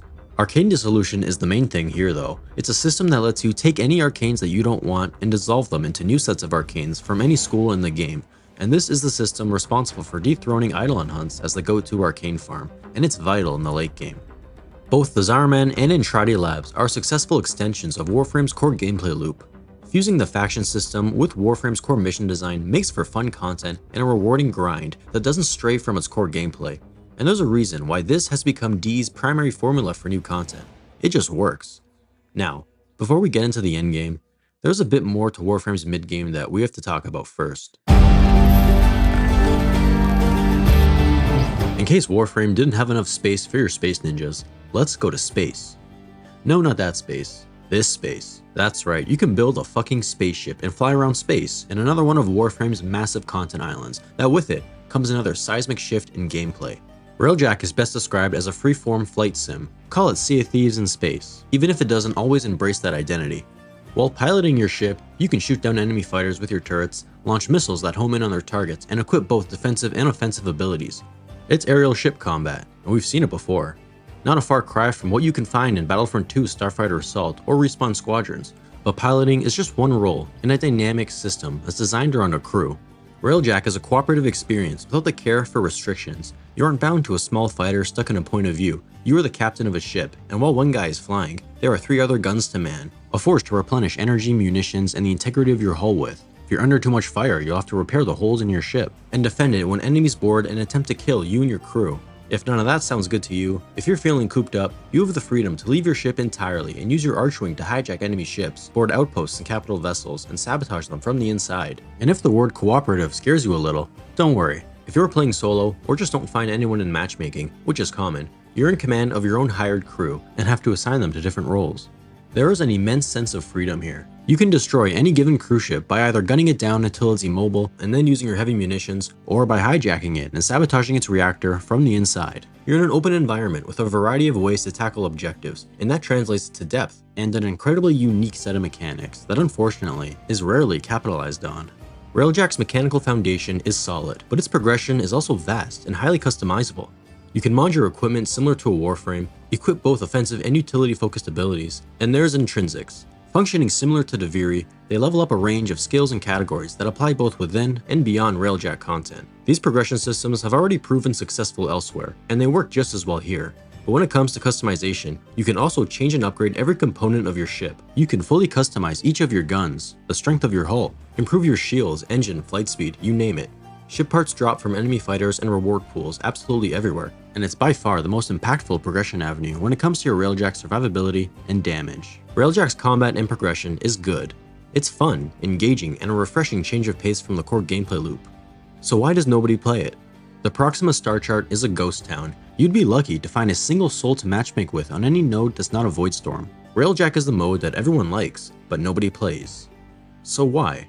Why is the question? And I have an answer. Two, in fact, and the first is mission design. Mission design is Railjack's biggest problem. Spend an hour in the Proxima star chart and you'll know why, because 95% of these mission types are effectively 20% of a Railjack mission and 80% a normal star chart objective. Missions like survival, defense, and exterminate are simply those same mission types from the origin system with a Railjack objective tacked on to the start of it. And while those missions work in the base game, you're not here to do more of them. You're here to play Railjack. Railjack has an intrinsic drive. Its mechanics are fun and heightens the fantasy in a way that's drastically unique, but its mission design does not reflect that. There's rarely an opportunity to engage in the immense freedom and depth that's possible in this mode. Instead, it's often relegated to a boarding phase for missions that you can already do elsewhere without it, which just makes them take longer to complete for the same level of reward, which makes them not worth doing. Some mission types are unique to Railjack, like Orphics and Volatile, but they are still primarily on board a capital ship, with normal Warframe gameplay and the same problem of not really being Railjack. But Skirmish is the exception to this, and there's a reason why it's the only mission type that you can actually find players to play with. Skirmish is simple. You have to fly around and eliminate a number of enemy fighters, a handful of cruise ships, and sabotage 2 small outposts from the inside. You're in space for 90% of the mission, and it takes full advantage of Railjack's freeform design. Boarding outposts and ships in short spurts at a lesser capacity makes doing it feel like part of the fantasy, rather than a divergence from it. You have the freedom to tackle objectives in any order you want to. It's a Railjack mission that you actually need your Railjack for, and it's why it's the only game mode that actually works. Why can't survival missions be about surviving in space? Maybe you have to briefly board outposts or take down cruise ships for life support. Why can't defense missions revolve around defending something, in space, instead of on board the same tilesets that you find in the base game? I'm just spitballing here. But Railjack is at its best in open space, with mission design that embraces the rich gameplay systems that define it, and none, barring one of its objectives, do that right now. However, the other problem that's crippling this mode's player count is its lack of extrinsic incentive. Beyond a few Warframes and a semi-decent endo farm, Railjack doesn't have much to reward you with outside of its own contained progression. Duviri, like Railjack, is a content island, but it's not isolated from the core game. It's where you farm incarnate adapters that unlock some of the best weapons in the game, and it's a powerful incentive to keep you coming back. But Railjack is entirely lateral, is disconnected, and contributes almost nothing to your main path of progress besides merely being a requirement to have for the new war. So, if the intrinsic enjoyment of Railjack's core mechanics isn't leveraged in its missions, and the extrinsic drive to do its content is minimal, then well, that's why nobody plays it. I can't help but think that Railjack feels incomplete, like it was given up on. Only 2 of the 3 main factions in the game are present, and with the Technosite coda showing a hint of what could be, maybe more planets with infested fighters and mission types primarily in space, with an extrinsic reason to repeatedly go there, can Railjack realize that ever so potent potential? However, there is one exterior system that Railjack interacts with, albeit in a minor way. But that brings us to Adversaries. Warframes legally distinct that in no way, shape, state, or form is inspired, associated, or derived from Monolith's Nemesis system. In Warframe, you can spawn your own personal nemesis, adversary, that's it, who's got some serious beef with you. Monolith's iconic system in the Middle-earth games was built around dynamically generating your own narrative experience. You built a rivalry determined by your actions and choices within the game. And it's a system that was so groundbreaking and impressive it was patented, banished to the Shadow Realm, and never used again by Warner Bros. But in Warframe, the similarities end at the conceptual stage. You can generate your own nemesis who acts as your own personal rival, but it's itemized, adapted to fit the mold of a looter shooter. Unlike Shadow of Mordor, you can only have one adversary at any given time, and its sole incentive is that of obtaining special weapon variants known as Kuva, Tenet, and Kodo weapons. This isn't the Nemesis system. Legally, it can't be. What it is a dynamic take on a late-game weapon grind that's clearly inspired, but fundamentally different. There are 3 different adversaries that you can interact with, one for each main faction being Kuva Liches, Sisters of Parvos, and the Technosite Coda. All 3 of them will spawn as your own uniquely named adversary who have different elemental weaknesses and are resistant to certain damage types. When an adversary is spawned, it will invade your game world, taunt you, and provide some form of inconvenience like stealing your resources, credits, or giving your Warframe a big ugly pimple. And to stop it, you have to hunt them down through a complicated process and eventually confront them in a boss fight. Upon facing your adversary in what requires an approach on your Railjack, you'll have the choice to either kill them and claim their weapon, or capture them to keep them alive as an ally to summon in battle, or to trade with other players. Between the 3 adversary types, the first 2, Kuva Liches and the Sisters of Parvos, are practically identical and severely outdated, but the Technosite Coda is the far more streamlined revision of its counterparts. So let's first take a look at those first 2 and understand what exactly needs revision. After completing the War Within quest, you can spawn your own Kuva Lich by jumping onto any mission that's on a Grineer ship where there's a chance a Kuva leveling will show up, who will spawn a Lich in your game after capturing it. The Sisters of Parvos are available after the Call of Tempestari quest, and are spawned by jumping into a Corpus ship, finding one of these golden hand statues and doing a Grand Void, which then gives a chance of a Parvos champion showing up, who upon capture will spawn a Sister of Parvos. And from here, the 2 are practically identical, so I will only refer to Kuva Liches when explaining this system. Just know that all criticisms and praises apply to both. Once your Lich is spawned, they'll have invaded Earth, or Venus if it's a sister, and will have covered the planet in their territory. And from here, the hunt begins. The process of getting from this point to confronting your Lich in your Railjack is insanely convoluted, and will likely confuse the fuck out of you. So get ready. To confront your Kuva Lich, you first have to clear out its territory node by node, and stab as many marked bad guys as you find and reveal these special symbols called Requiems. And once revealed, you have to equip the corresponding Requiem mods to your stabby Parazon thing. But those Requiem mods first have to be farmed by doing alerts called Kuva Siphons and getting Requiem relics, which you then have to open said Requiem relics in Void Fissures for a chance to drop those special mods. Which means, to recap, once you know which Requiem mods you need to farm the right relics so you can open the right relics in Void Fissures and rinse and repeat until you have all 3 of the special Requiem mods that you need. Okay, after equipping the right mods on your stabby Parazon thing in an order that you have to guess, you have to make sure your Lich is enraged enough to come fight you face to face so you can stab them 3 times with your Parazon. And in a perfect world, all 3 of your Requiem mods will be in the right order and you can now confront your Lich. But this isn't a perfect world. Concord exists, and there's only a 33% chance that you'll have guessed the first symbol right, let alone all 3 on the first try. If you stab your Lich with a symbol in the wrong order, it will level up and flee to another planet where you have to get it mad all over again in order to take another stab. And so you have to track your Lich across as many planets as RNGesus deems necessary. But once you do get the order right, which can take up to 3 tries provided you do everything optimally, your Lich will retreat to its base in the Proxima star chart, and only then can you finally confront them. Are you still with me? The main problem with Kuva Liches and the Sisters of Parvos is how much of its grind is determined by RNG.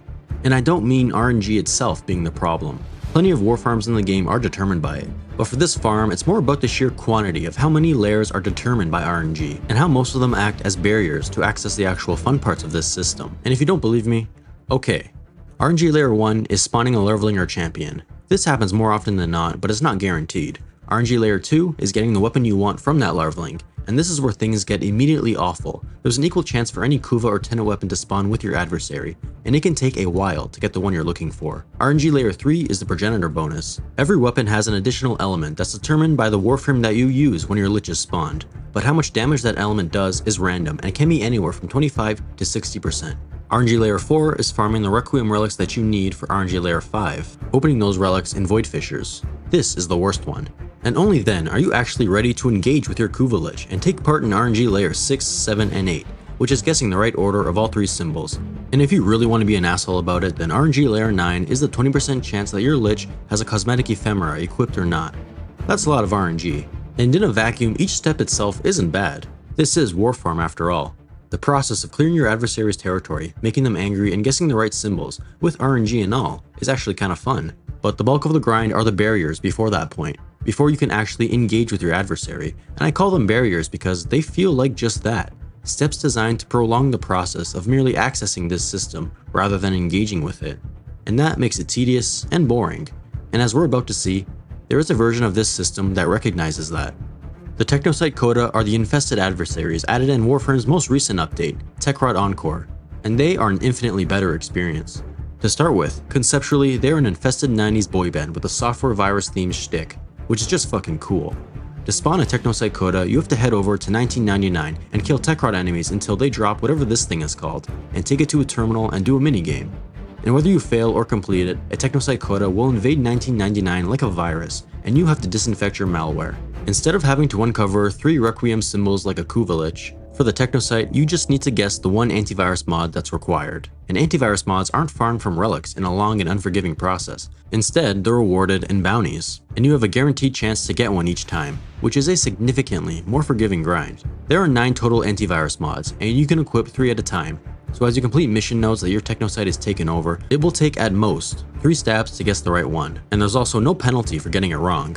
And once you do have the right mod, you have to continue stabbing it until you reach 100% disinfection. And with the remaining 2 slots on your Parazon, you can drastically speed up this process by equipping potency mods that drop from Techrot enemies and pair them with your antivirus mod, and make significantly more progress on every Parazon stab. Once your malware is 100% disinfected, you can confront your adversary in a spectacle that goes above what Liches or Sisters have to offer.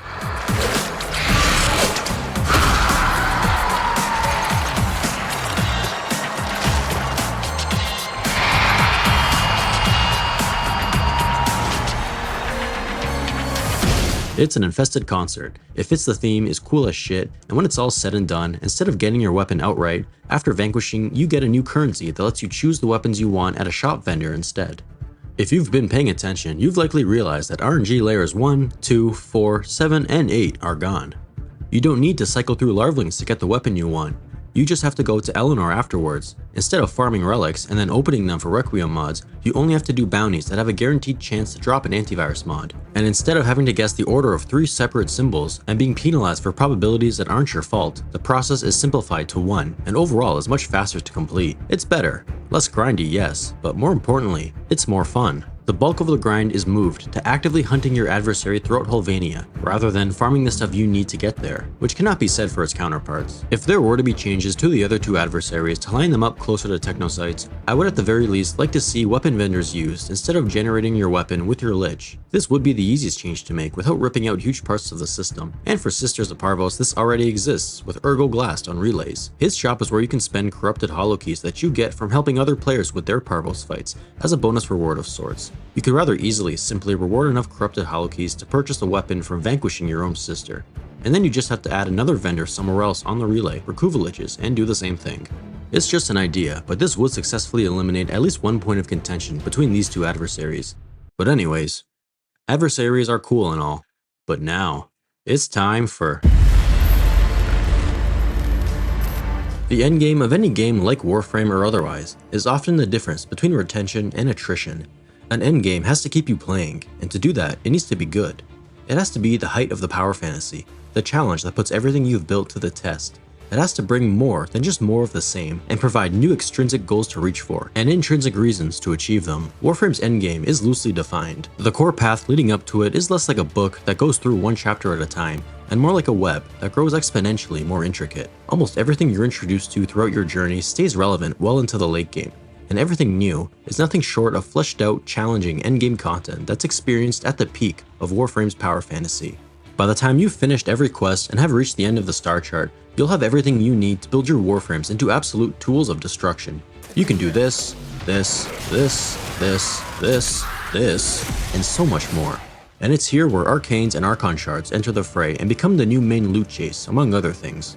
Once you complete every node on the star chart, you can take your builds into Steel Path, which is a new game plus for your star chart, but it's more than just the same missions with higher leveled enemies. Not much more, but enemy density is much higher, and periodically a mini-boss called an Acolyte will spawn and drop a new resource and arcanes for your weapons. But from here, the floodgates of endgame content open.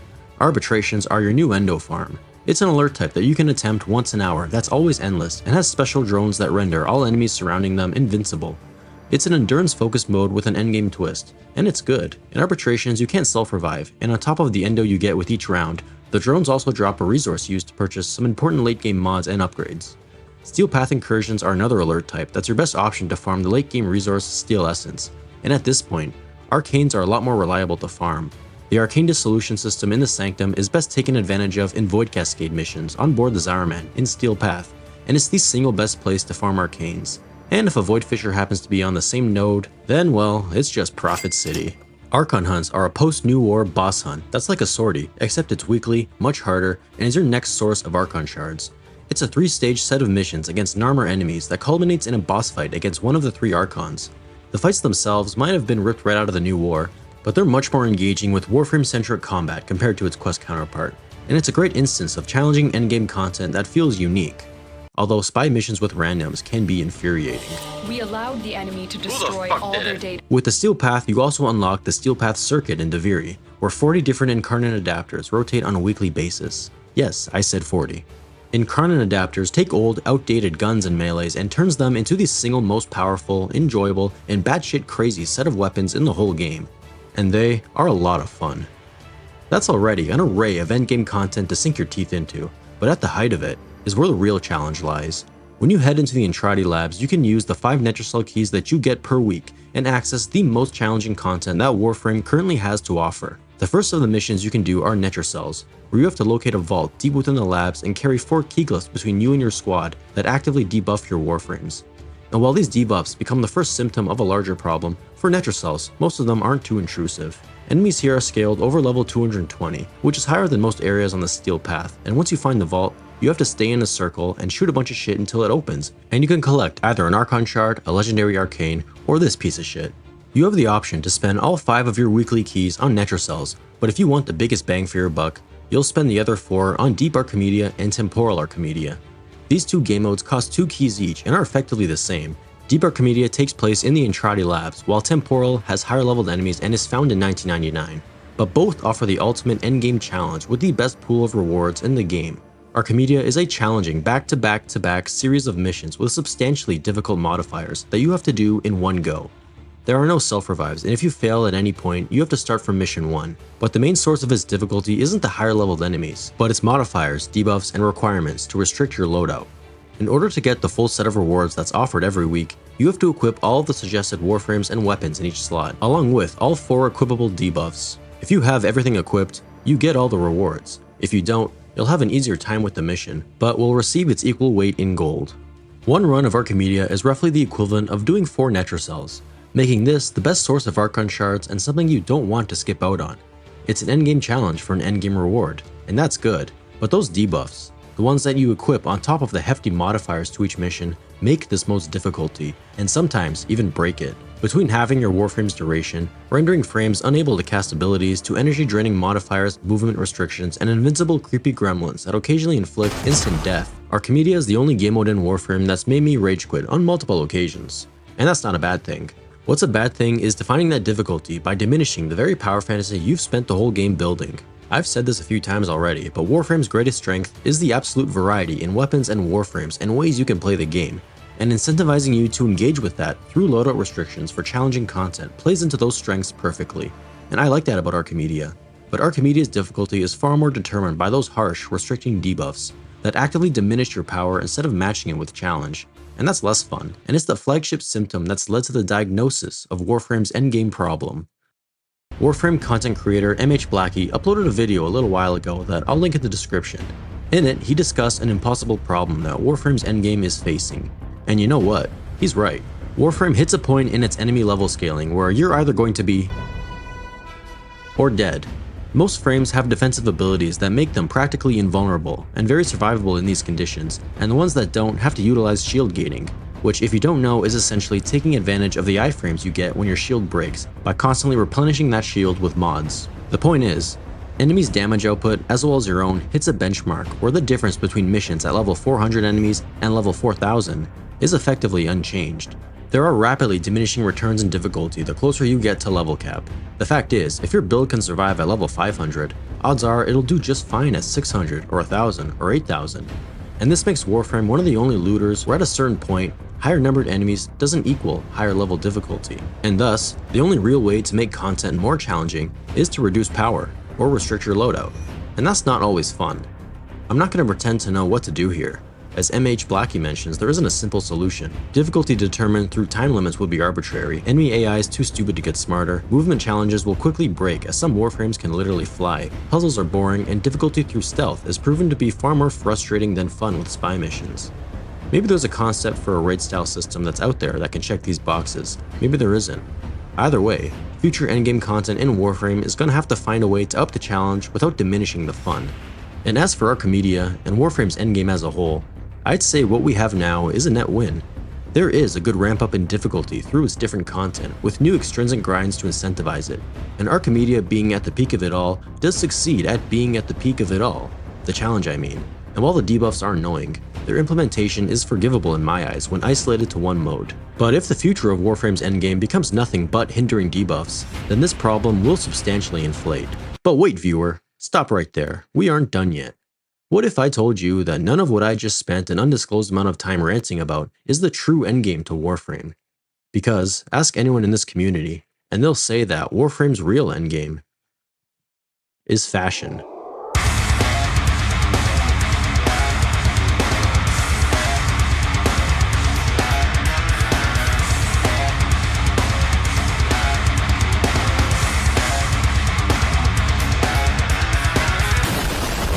As the saying goes, why do it at all if you don't look good while doing it?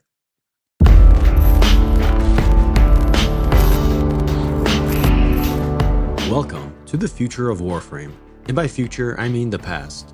Warframe's next saga follows Albert Entrati and the Man in the Wall back in time to 1999 and brings with it the start of a new era. 1999 is Warframe's latest expansion, and man, it's firing on all cylinders. The dark sci-fi 90s atmosphere is simply put, cool as fuck. You can see the parts of it throwing back to DE's very own roots, and that level of passion and care spreads throughout every nook and cranny of this expansion. But in case you don't know what exactly Warframe 1999 is, well, it's just more Warframe. A new syndicate hub with new tilesets and missions to do on what can only be described as the beginning of Star Chart 2. But 1999 is also the tightest blend of gameplay, systems, story, and world building that Warframe has seen to date. Let's start with gameplay. It's core Warframe, and Halvania is our new tileset. The streets of the city are the perfect playground for a homicidal space ninja to do homicidal space ninja shit. The open roads, buildings, and rooftops of Halvania is the first city-like landscape in the game, and it just feels right. Verticality is much more at play here, with rooftops and buildings I like to use as vantage points. City blocks feel as open as the game's open worlds, while also looking drop-dead gorgeous, and it pairs exceptionally well with the Atomi cycle. Yeah, you get a motorcycle, because why not? It can bullet jump, has its own set of abilities, and imbues just the right amount of 90s sauce into the mix. Although I am disappointed you can't mod it. But what also imbues just the right amount of 90s sauce is the music. Just listen to what plays when you're in missions.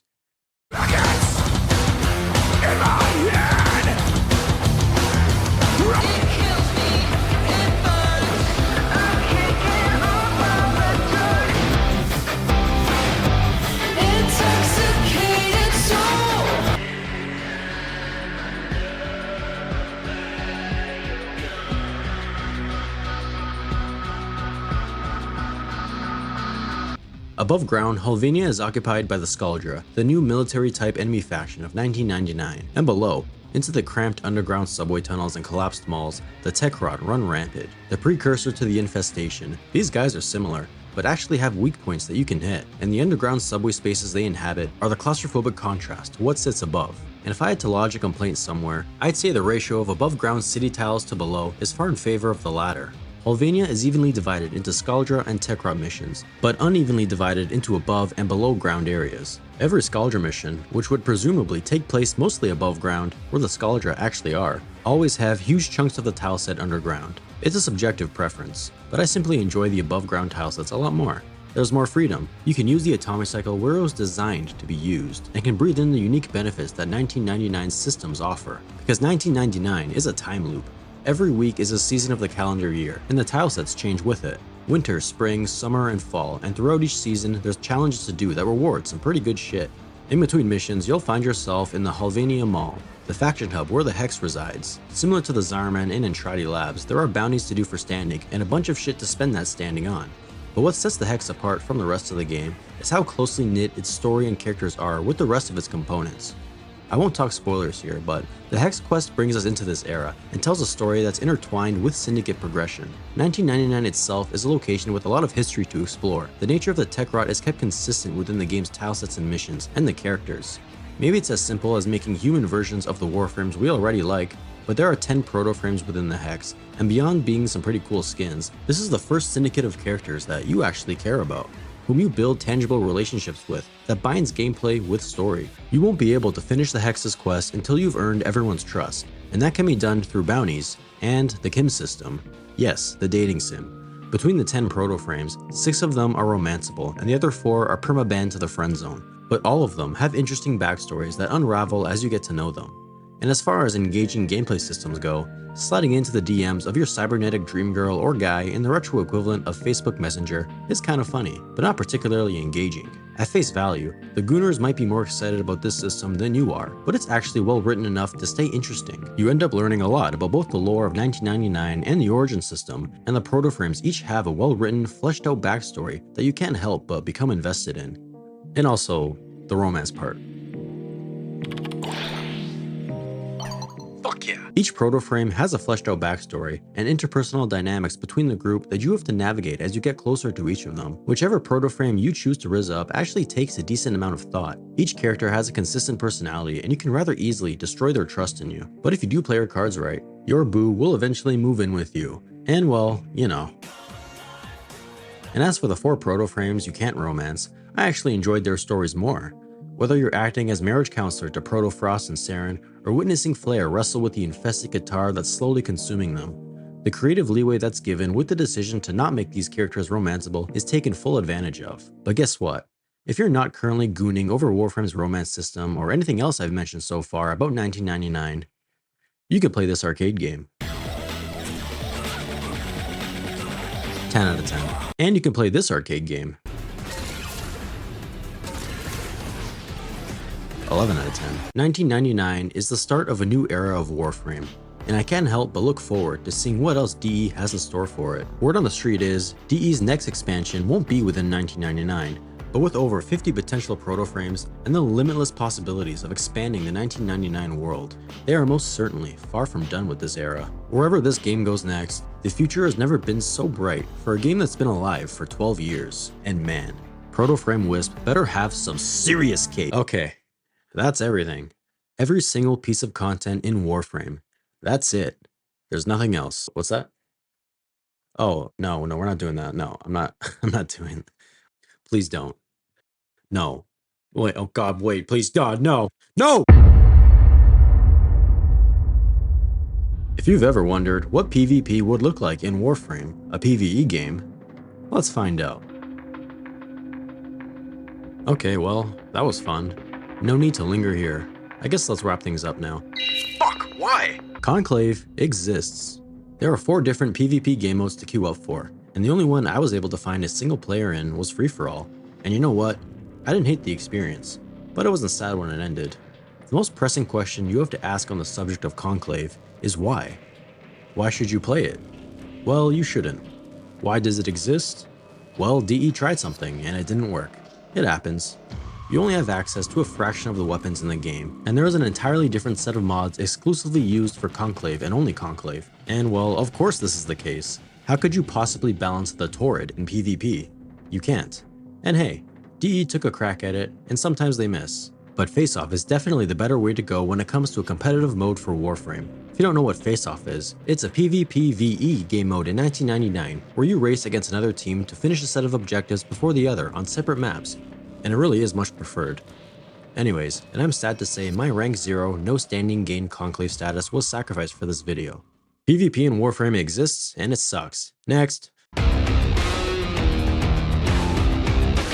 Warframe is a free-to-play live service game. And to wrap things up, I thought I'd glaze just how good of a free-to-play live service game it is. Digital Extremes truly do care for its players, and it shows. Warframe isn't the game to charge a fortune plus your own personal kidney as collateral for content drops that will just get vaulted. Warframe only ever adds, not subtracts, and it's always free. But games gotta make money, and that means microtransactions. And Warframe makes you want to spend money, because it doesn't make you want to spend money.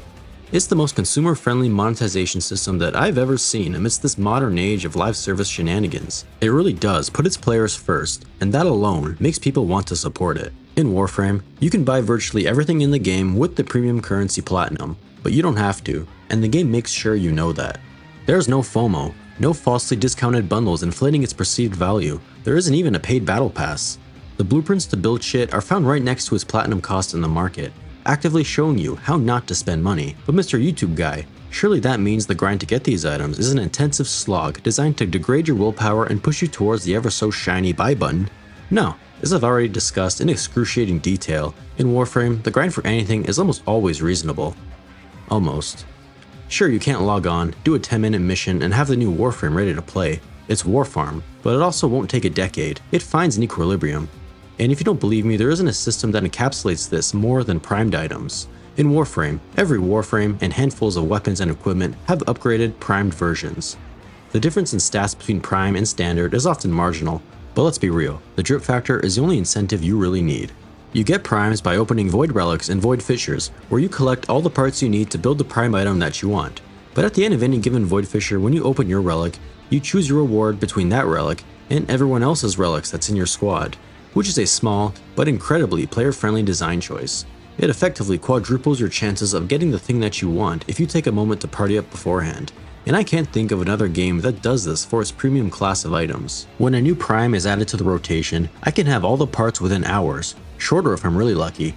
And sure, there will never be a good excuse for a 3-day crafting timer or frame and weapon slots, but you don't have to look much further than the first Descendant to see the glaring differences in player-friendly monetization. In Warframe, you only pay for convenience, or fashion, usually fashion, but you don't even have to do that because you can earn Platinum through trading, and trading is not a very new player-friendly system. It's a player-driven market that's driven by players who will rip you off left, right, and center when given the chance.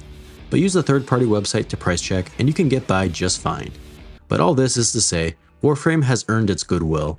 I don't play many live service games, none more than a few months at most, except Battlefront 2, I played the shit out of that one, rest in peace. But Warframe is the only one that's managed to keep me coming back consistently, and I think there is something to be said about that. Seriously though, make Battlefront 3, please, somebody. But anyways, we've reached the end of the road for now. I hope you enjoyed the video. My very first upload on this channel was actually this very same video idea about Warframe, and well, it was Warframe. A game about space ninjas doing space ninja things. Fuck me, turn it off. It's safe to say I have a few more thoughts about this game today than I did 10 months ago. Just a few. This is also kind of a full circle moment for me personally. It's my first upload since being fully monetized, which is pretty cool, and hopefully it's the start of a new chapter. I'll link the original video in the description in case you want to subject yourself to horrible audio and a significant decline in quality, but if you're new to this channel, which you probably are, hi. That is all. And as for what's next, well, leave a comment if you're interested in a commentary on Dark Sector, the game from DE that eventually became Warframe. I've been playing it, and there might be a good script there, we'll see. But I've also got rough plans for more Doom videos and ideas for Cyberpunk and Ghost of Tsushima critiques. But this video took 3 months to make in between university, work, and life, so don't expect frequent uploads. But do expect that I'll put every ounce of effort I have into each of them, because I do enjoy making these videos regardless of the views they get. But anyways, enough yapping. I'm done talking, but I will leave you with these closing remarks. Wisp is thick.